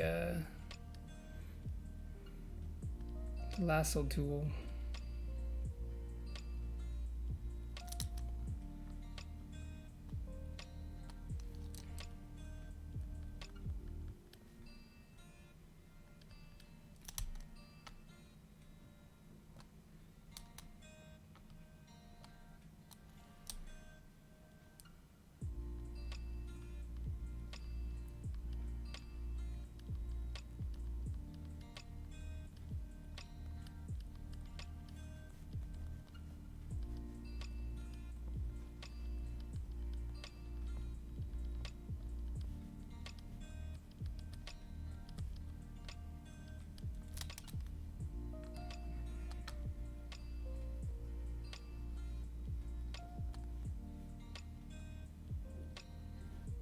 Okay, I don't like it. I don't like it like that.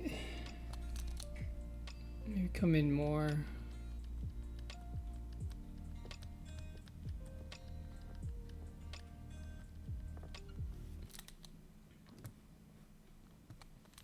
Sometimes I'll do like the comic style, where they can always square off the face here, and it looks pretty good.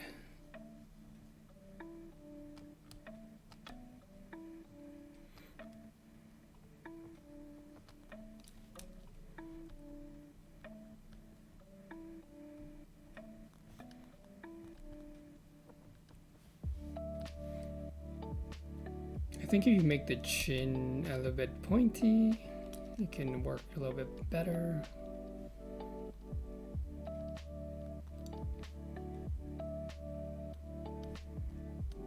Let's measure right here.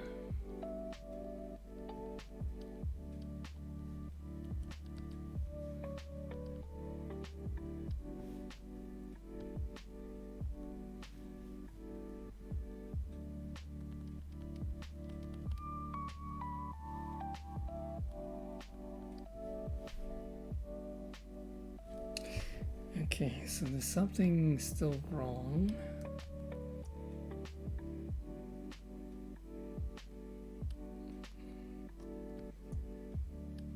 Bring it up more. And then the chin.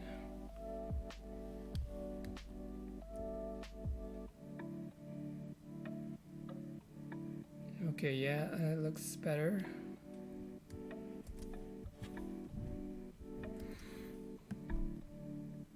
What did I undo? Yeah, it's too long. Actually, if you bring it even closer, I think it might work.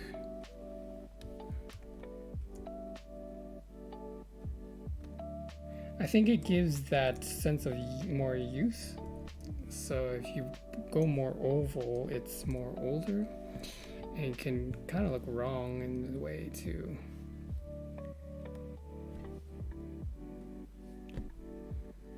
It's kind of got a square chin, but we're not here to do one-to-one.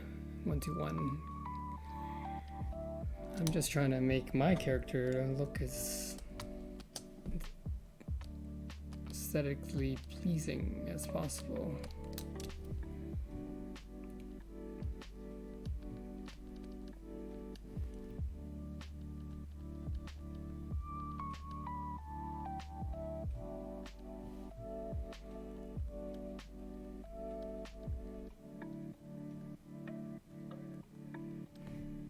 Actually, I'm going to go ahead and shade it.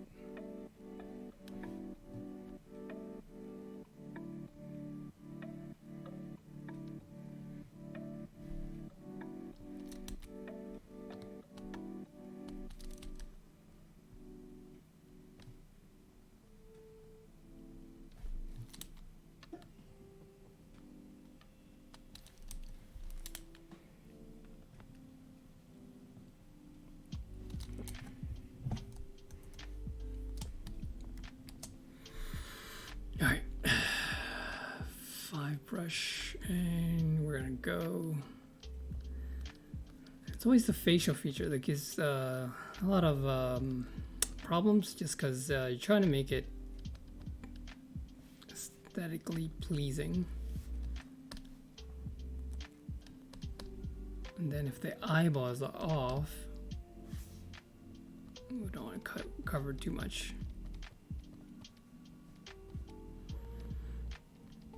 Do that instead. Yeah, like I said, human figures are quite hard.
Not nice. Something's wrong with this eye, or I move this eye Because there's so much hair on the other eye, I'll have to use this eye to correct the other eye. I think it's a pointy end. If I add some pointy ends here,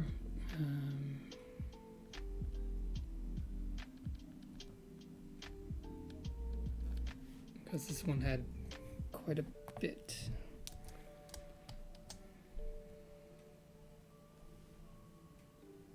And then it's actually more over. Okay, we're just gonna leave the face. Looks fine, looks fine.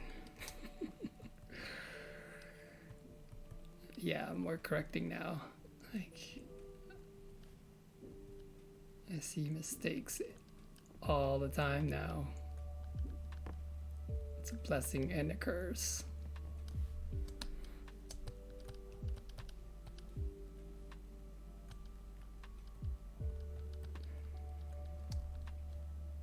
She's gonna be bigger than I thought. Let's push her up more here. It's good.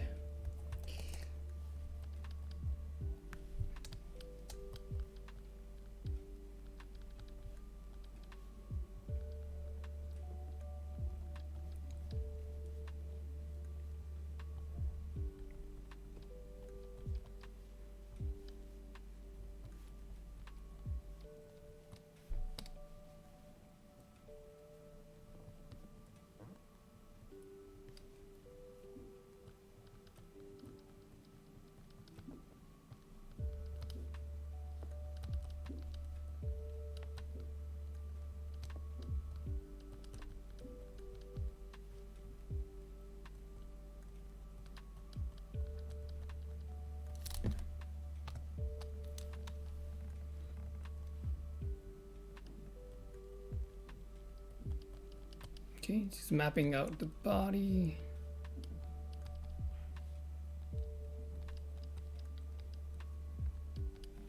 So you want to accentuate that.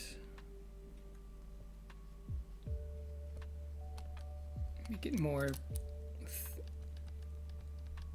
appealing.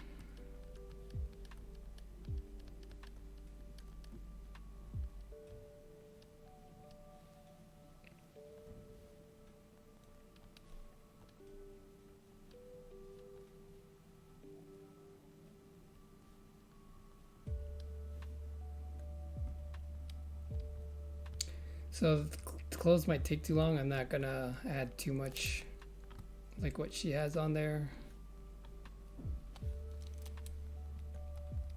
It's like, let's just do yoga pants, man. It's easy. Yoga pants, easy.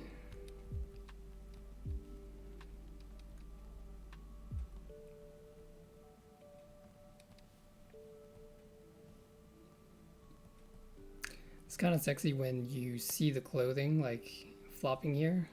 It breaks the body, the shape of the body. The reason why it's sexy is because it's kind of alluding that it's open.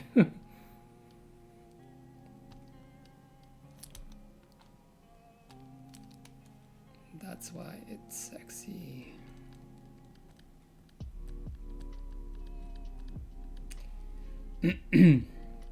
So you want to do this and then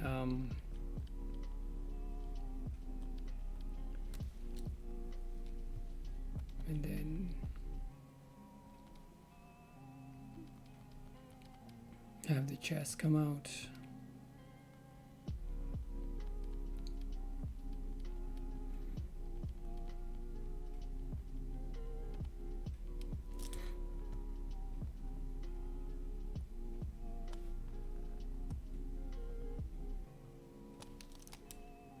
So just have it a little bit, and I'm just gonna pull it back a bit.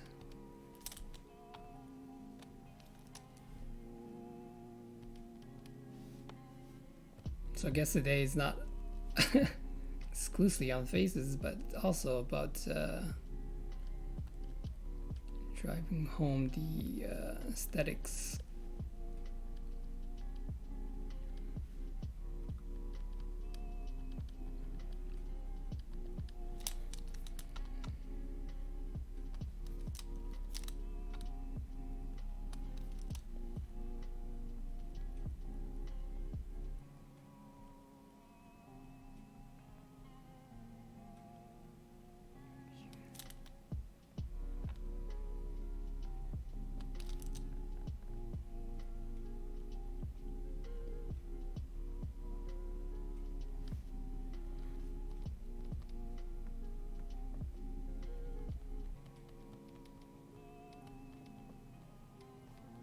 So the hands up here.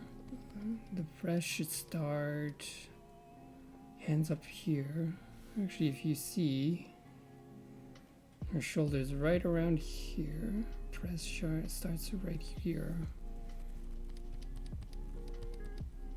And that means that's wrong, and the breast needs to be higher.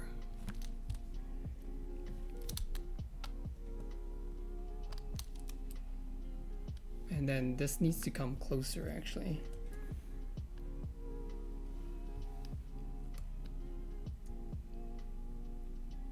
Like about this much.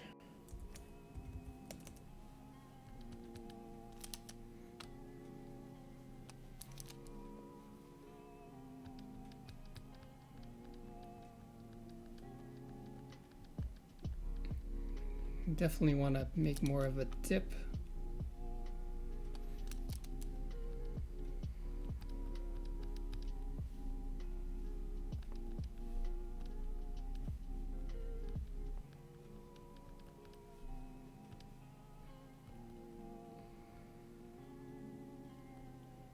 How about we just give her like a Tifa easy skirt thing.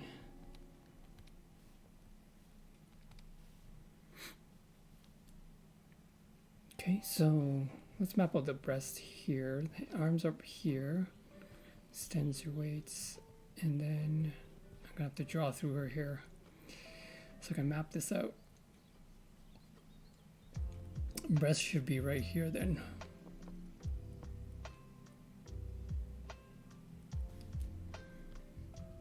And then the second breast should be right around here.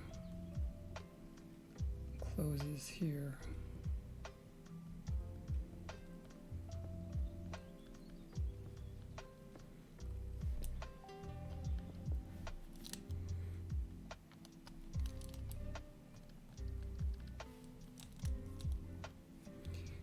So I'm gonna actually move the clothing.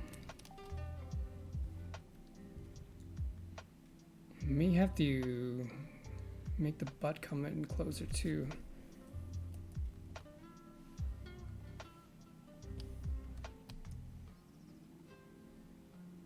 This looks more autonomy correct. Autonomy? Can't even say the word. B.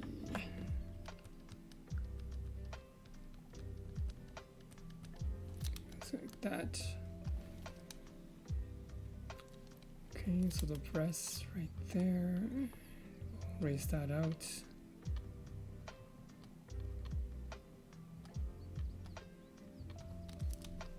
So we have the neck.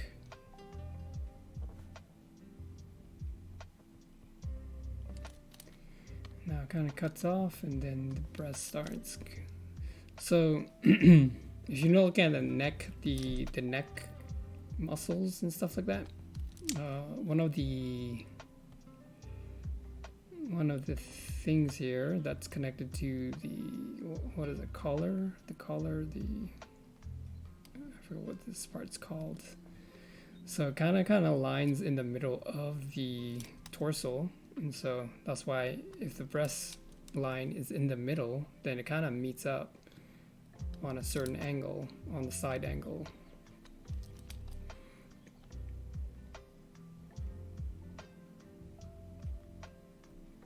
I've seen photos of it kind of when the breast is squished up so close together, it starts to form a line, and then it kind of lines up with the one of the neck muscles there with the collarbone.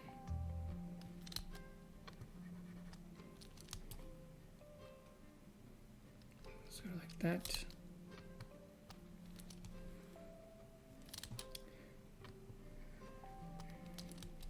Kind of looks fake. We're gonna try to make the press more natural. Because breasts aren't like, they're not like, what, sorry, losing focus. Hold on.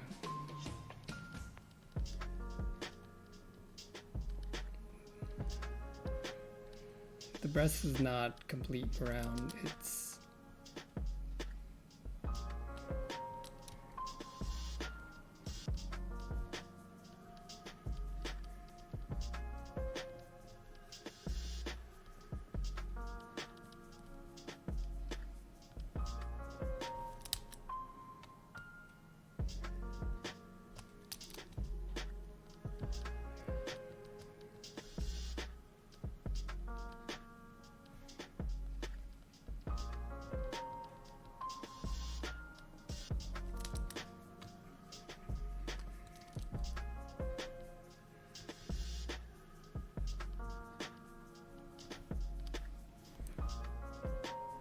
okay. Let's get the fabric in here. So you can have a break right there.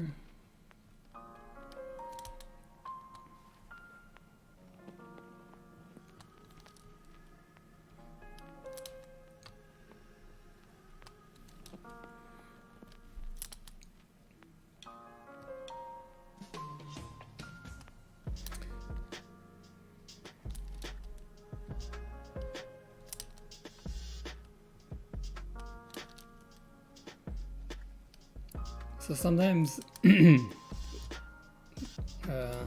yeah, with the fabric, with a big breast, it can cause a lot of fabric push folds.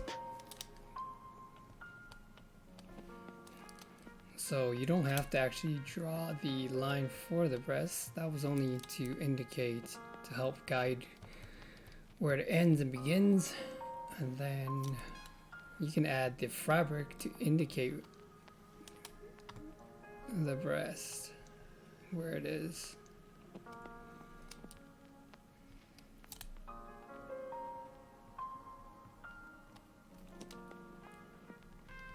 So let's just say it's loose clothing right around this area, or wraps around.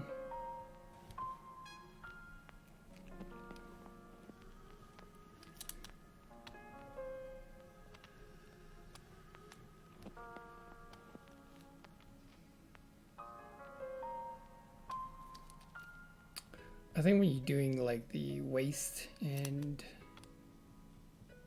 how far is unreasonable and how far is, I mean, realistically it wouldn't be like that, but for aesthetics, the width should be closer to a head, something like a head size. So your head size and the width, and then you can calculate how big up. I guess you are the judge of how big the booty is.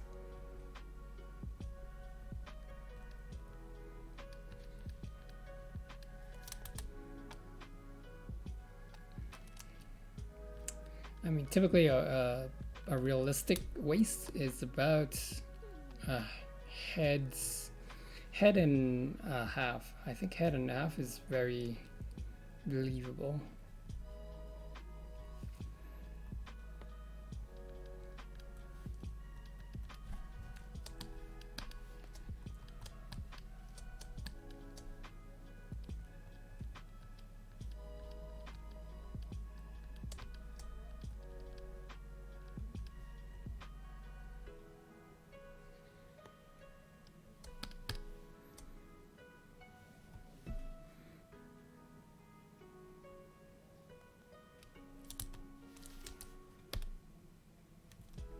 Okay, done. On to the good copy. I guess we can push it down slightly.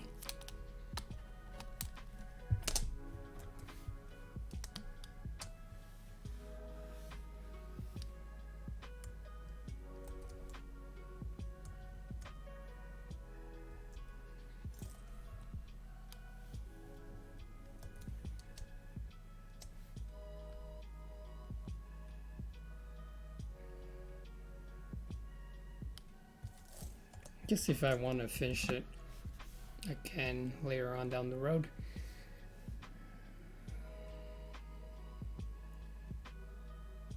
Oh, I think I did something with this level I forgot to undo. It's like, why is it darker? Control L.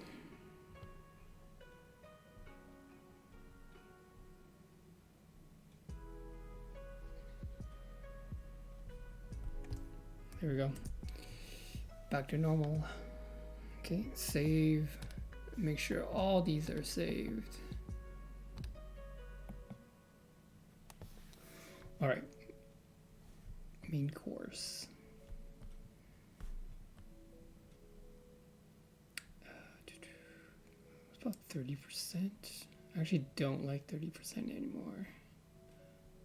20%. Unlock the other layer, and we'll do that for everything. I like to do it prior. It's just so it's, I don't forget to do it.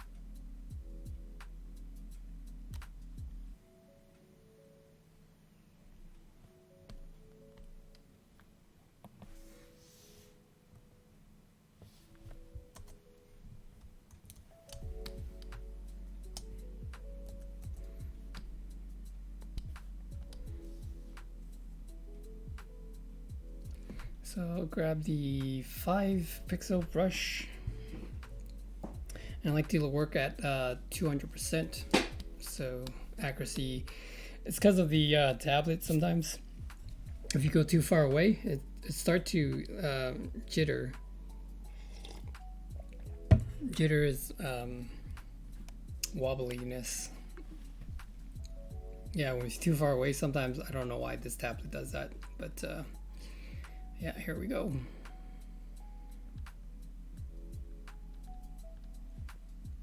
I'm gonna try to stay loose.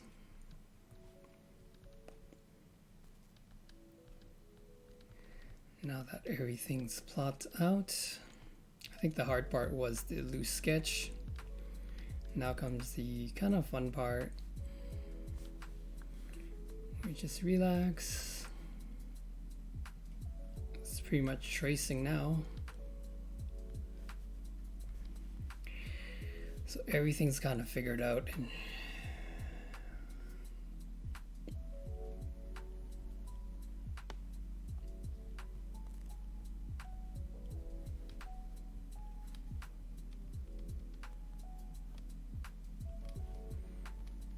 I used to draw, I didn't notice, but I should have done it before, but my brush should have been more of a 5 all the time.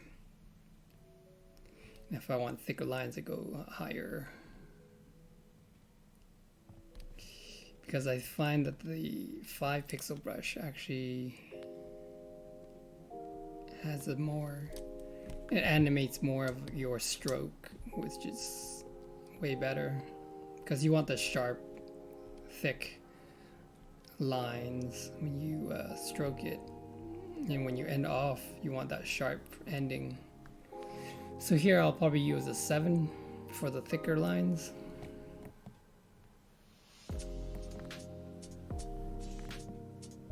I'll probably start down here actually. It's actually harder going this way. My arm's not used to that direction. So yeah, you want those sharp lines. And yeah, if you go anything lower than 5, it's hard to get that result.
So you have that sharp thing, sharp ends.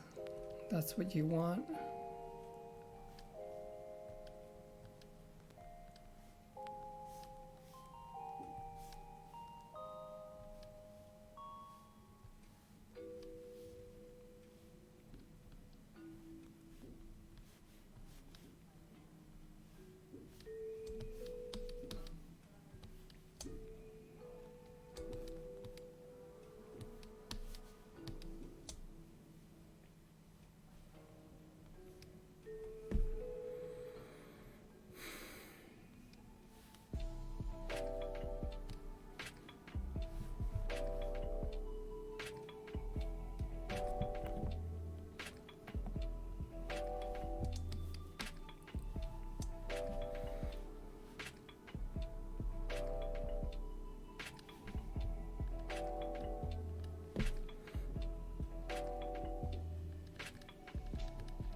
Alright, let's fly through this. Seems easy. I want to play Days Gone. Come on.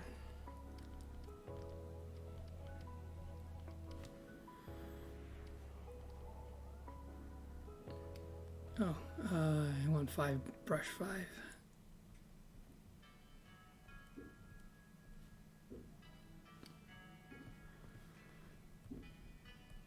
I actually was playing Street of Rage with my brother.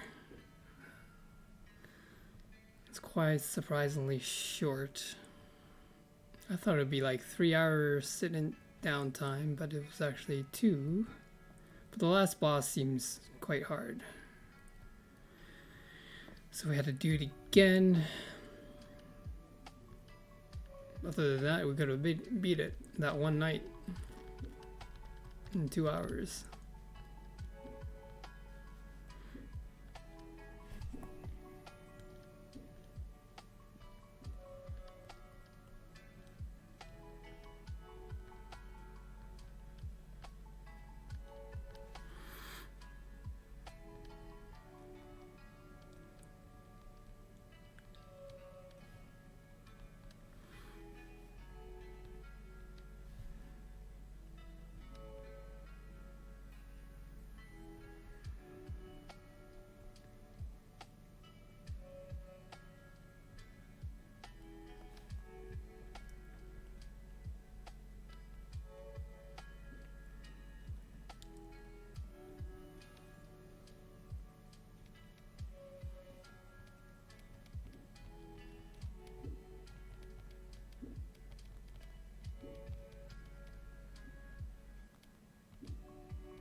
Oops.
Still doesn't feel sketchy yet.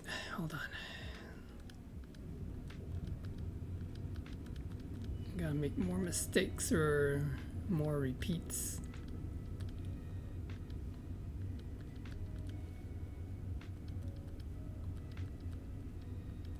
Yes, this is what I want.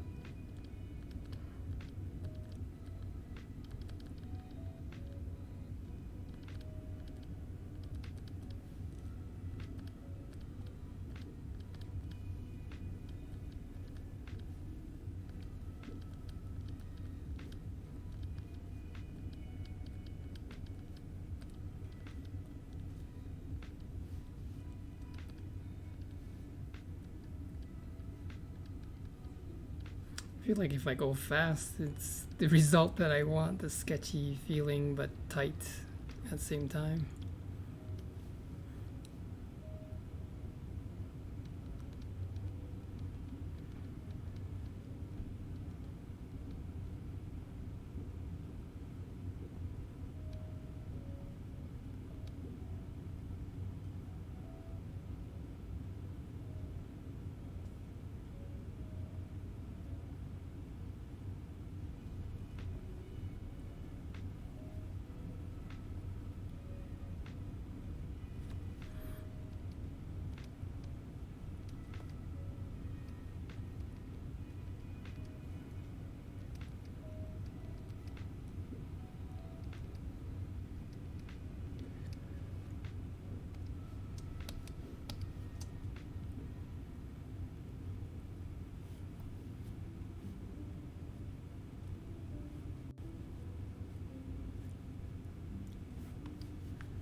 Typically, when you put a line weight, you put it on the shaded part, or the places where there's more shadows in a reference or whatever.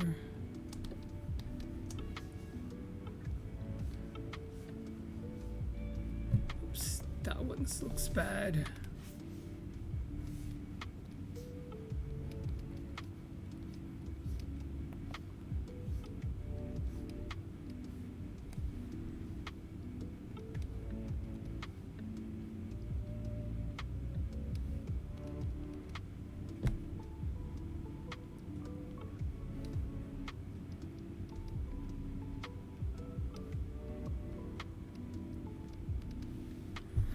All right. Ouch.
think I'm gonna change your chin to even sharpened. So I'm gonna round it off here actually.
Yeah, she looks better with the sharper chin.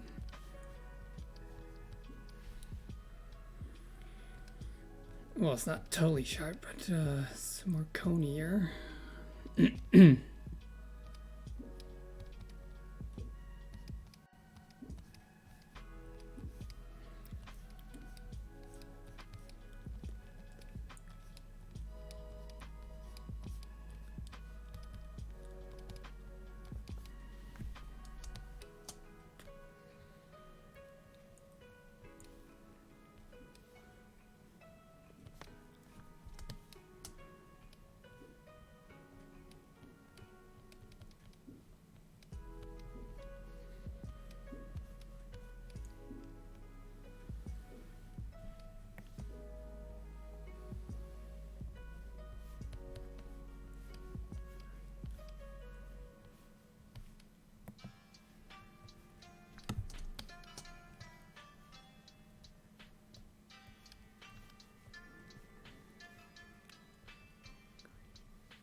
Cool.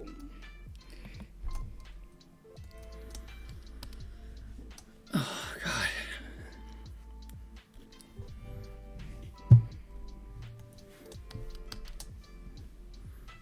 I actually don't like this character. Look, okay, she's not like super pretty.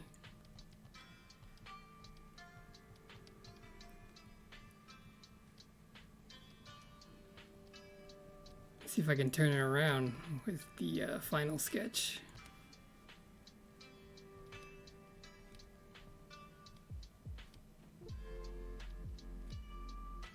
feel like the eyes are really well done, but why is she not pretty?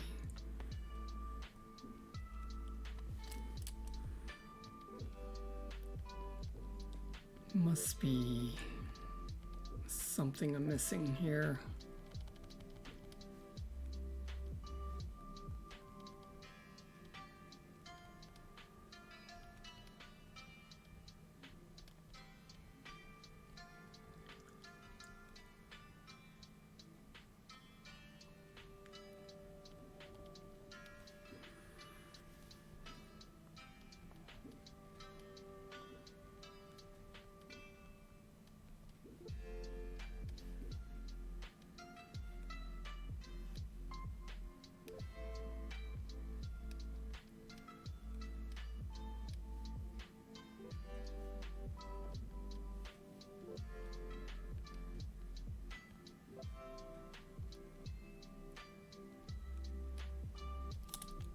Nope, that didn't help. Maybe get rid of this. Meh.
If I bring in the face.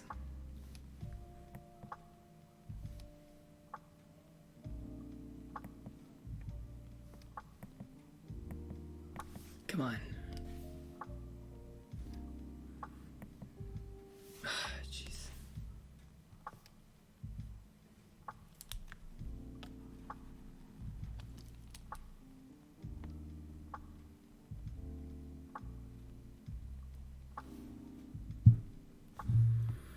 Oh well.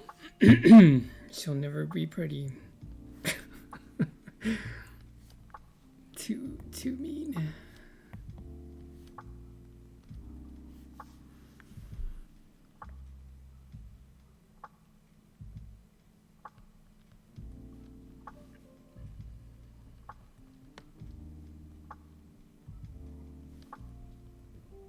Could it be the eyebrows? I don't know.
Oh, baby, look at this.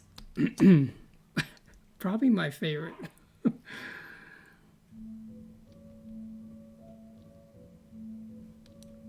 No reason, though. No reason.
All right, the intense part is over, as they say.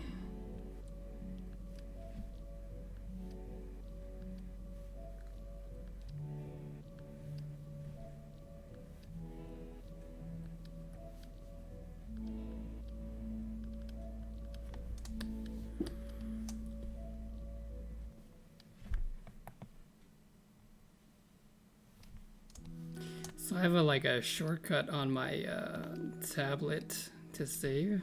So every time I kind of finish like a sketch, I press save. So it's pretty saves pretty fast actually. It's like a second only.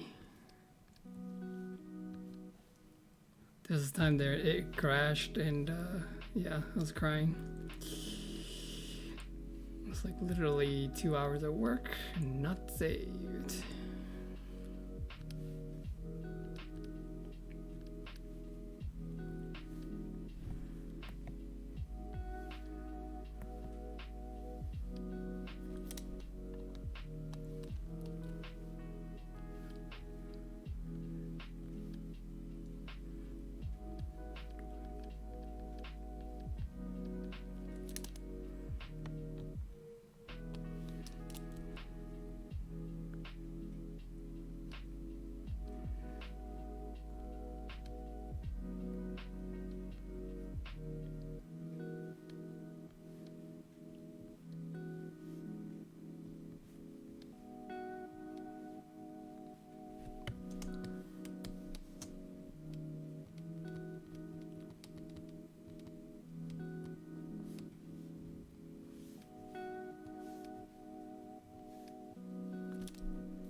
Oops.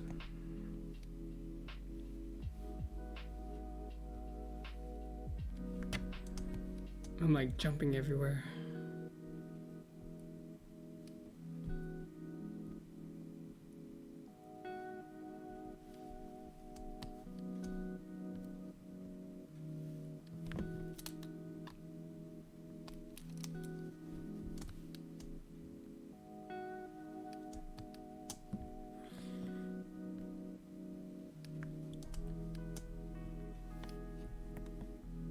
Come on.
That looks wrong.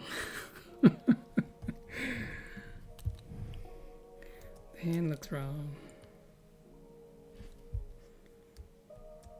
It should be down right around here.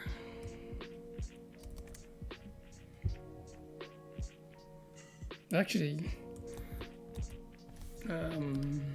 let's finish the hands first and then we'll bring it down because I need that template.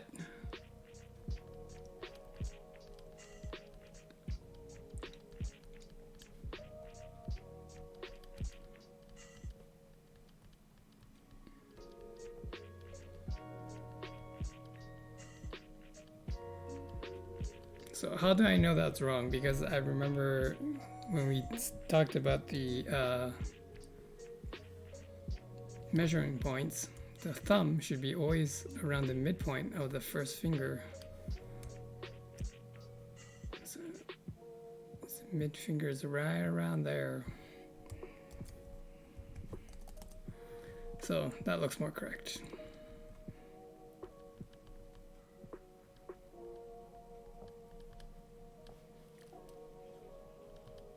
And don't forget the bones. There are bones right there. Got it, got it.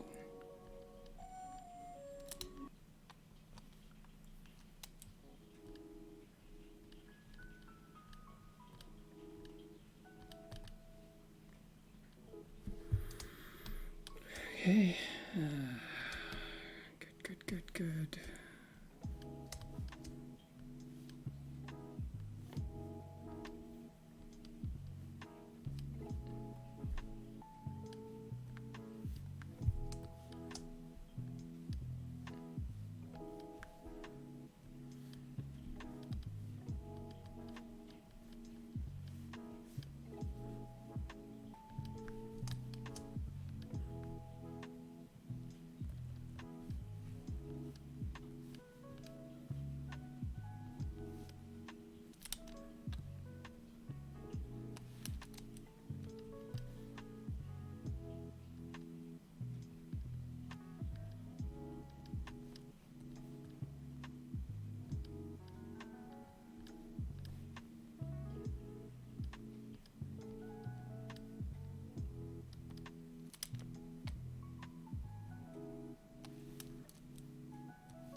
save.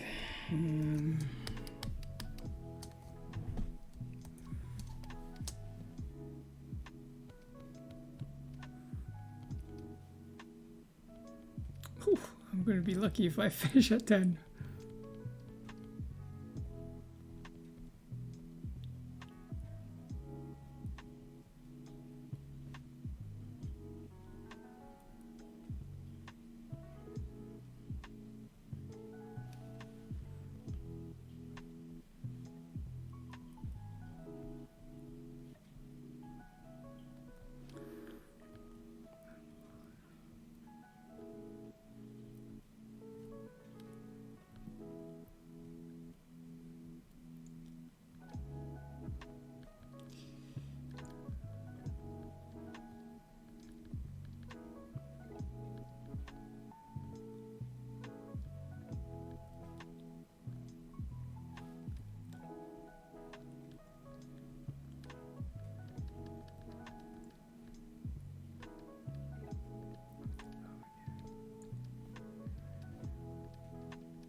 the, the iris.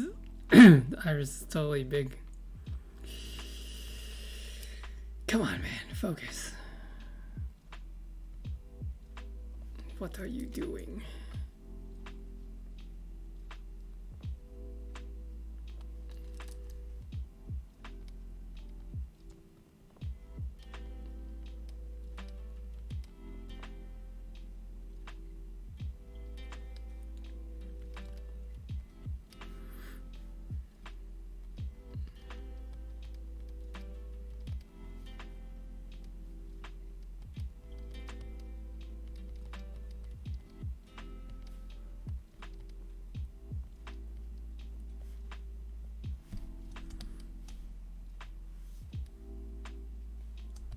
Making sure I'm still on brush thickness 5.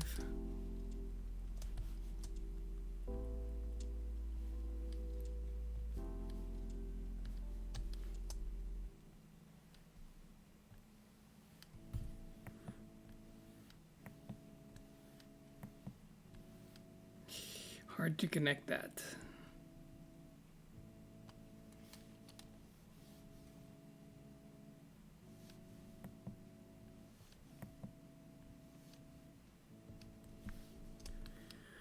Good.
Save.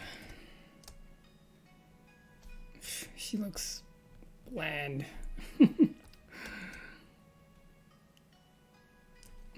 Whatever.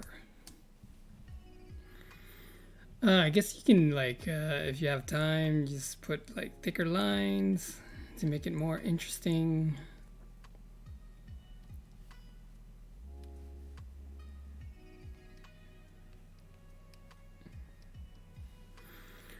It does look more interesting if you put the thicker lines. instead of flat. Another rule of thumb, I think someone said, is you can do thick lines like an in and out. So like, was it thick line, non-thick line, and then thick line, non-thick line, in and out. I'm not sure is that even good. I do like the rule where you put it on the most shadowy part.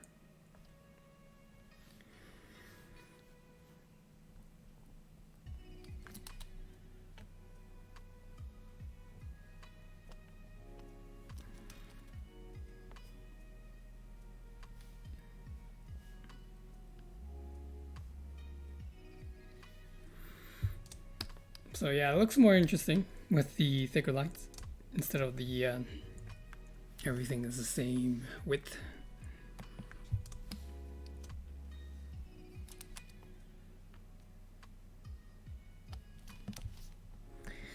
Save. And next one. Oh yeah, this one I got a little bit bored with just faces because they're just faces.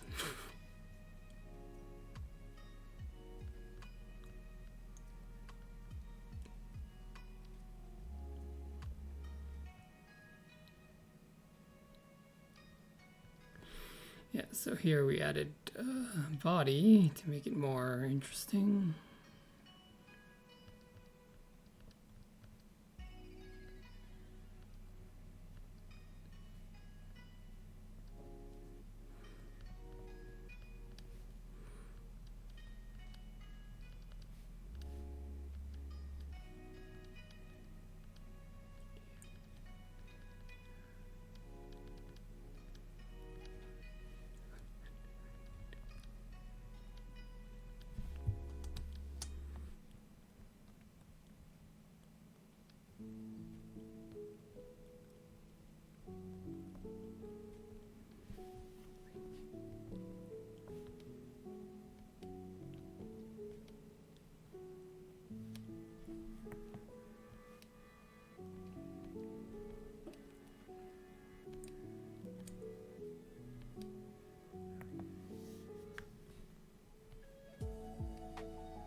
Oh, I believe I kind of walked away from this drawing without finishing her clothing.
This character here is quite tiny. I'm gonna have to bring in a smaller brush.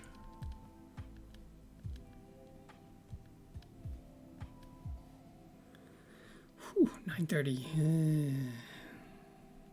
Trying to aim for 10 to finish. I think it may be 10:30. Still a good time, but this means me lesser time to play.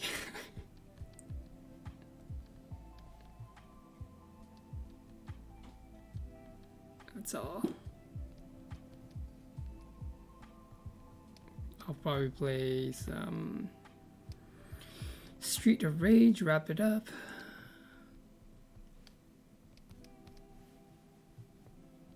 If I can. It's quite hard on the end boss there.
Can I turn it?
Next one.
Jeez.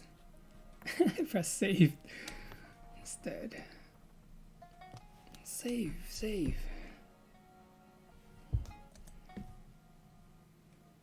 I want brush 5.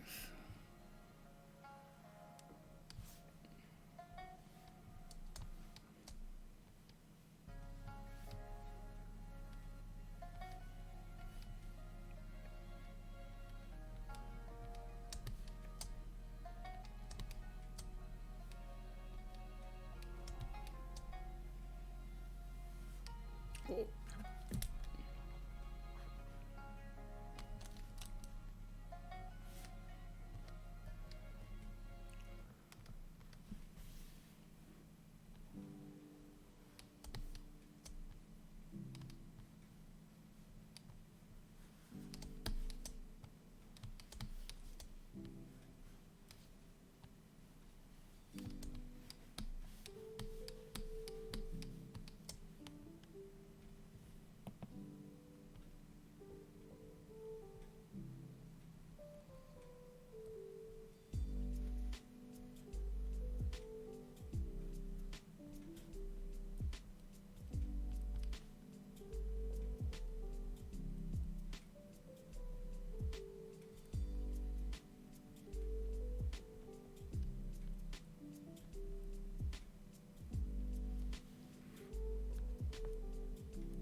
last panel.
Hurts.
Okay, this is very tiny. I'm gonna go with a 2 pixel brush.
Last one. Why is she not pretty? Let's see if I can adjust the facial.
All right.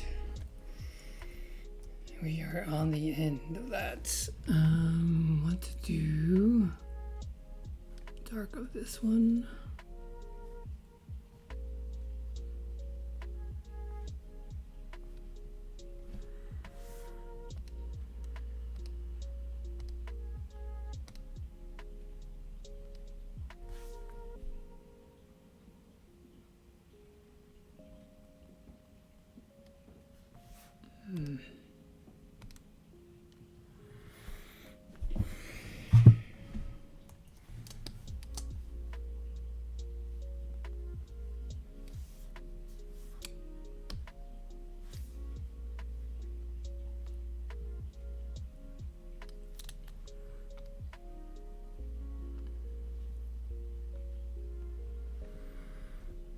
Blessed Psycho, what's going on? Check Discord.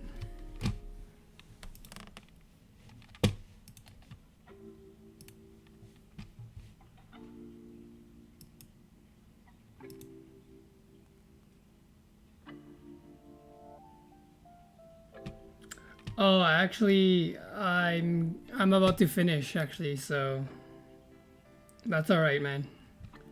Whoever was last.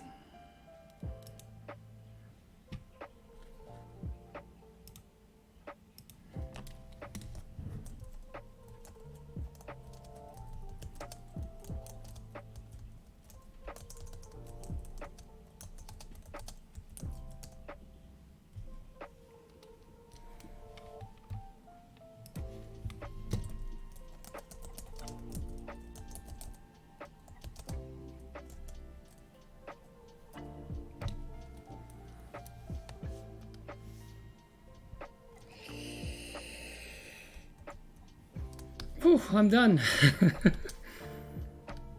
Time to sign off. I'll save all this first. Well, thank you guys for watching. We'll go over with the one more pass through to see what we got here. As I always do. So we'll have this.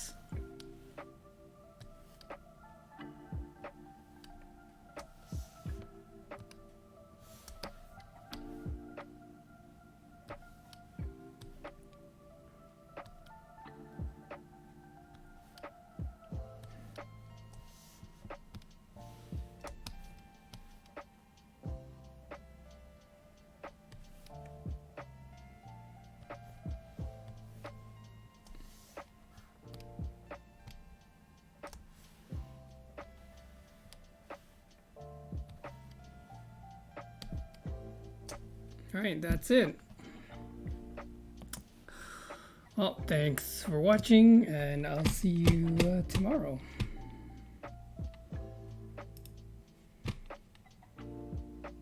Laters.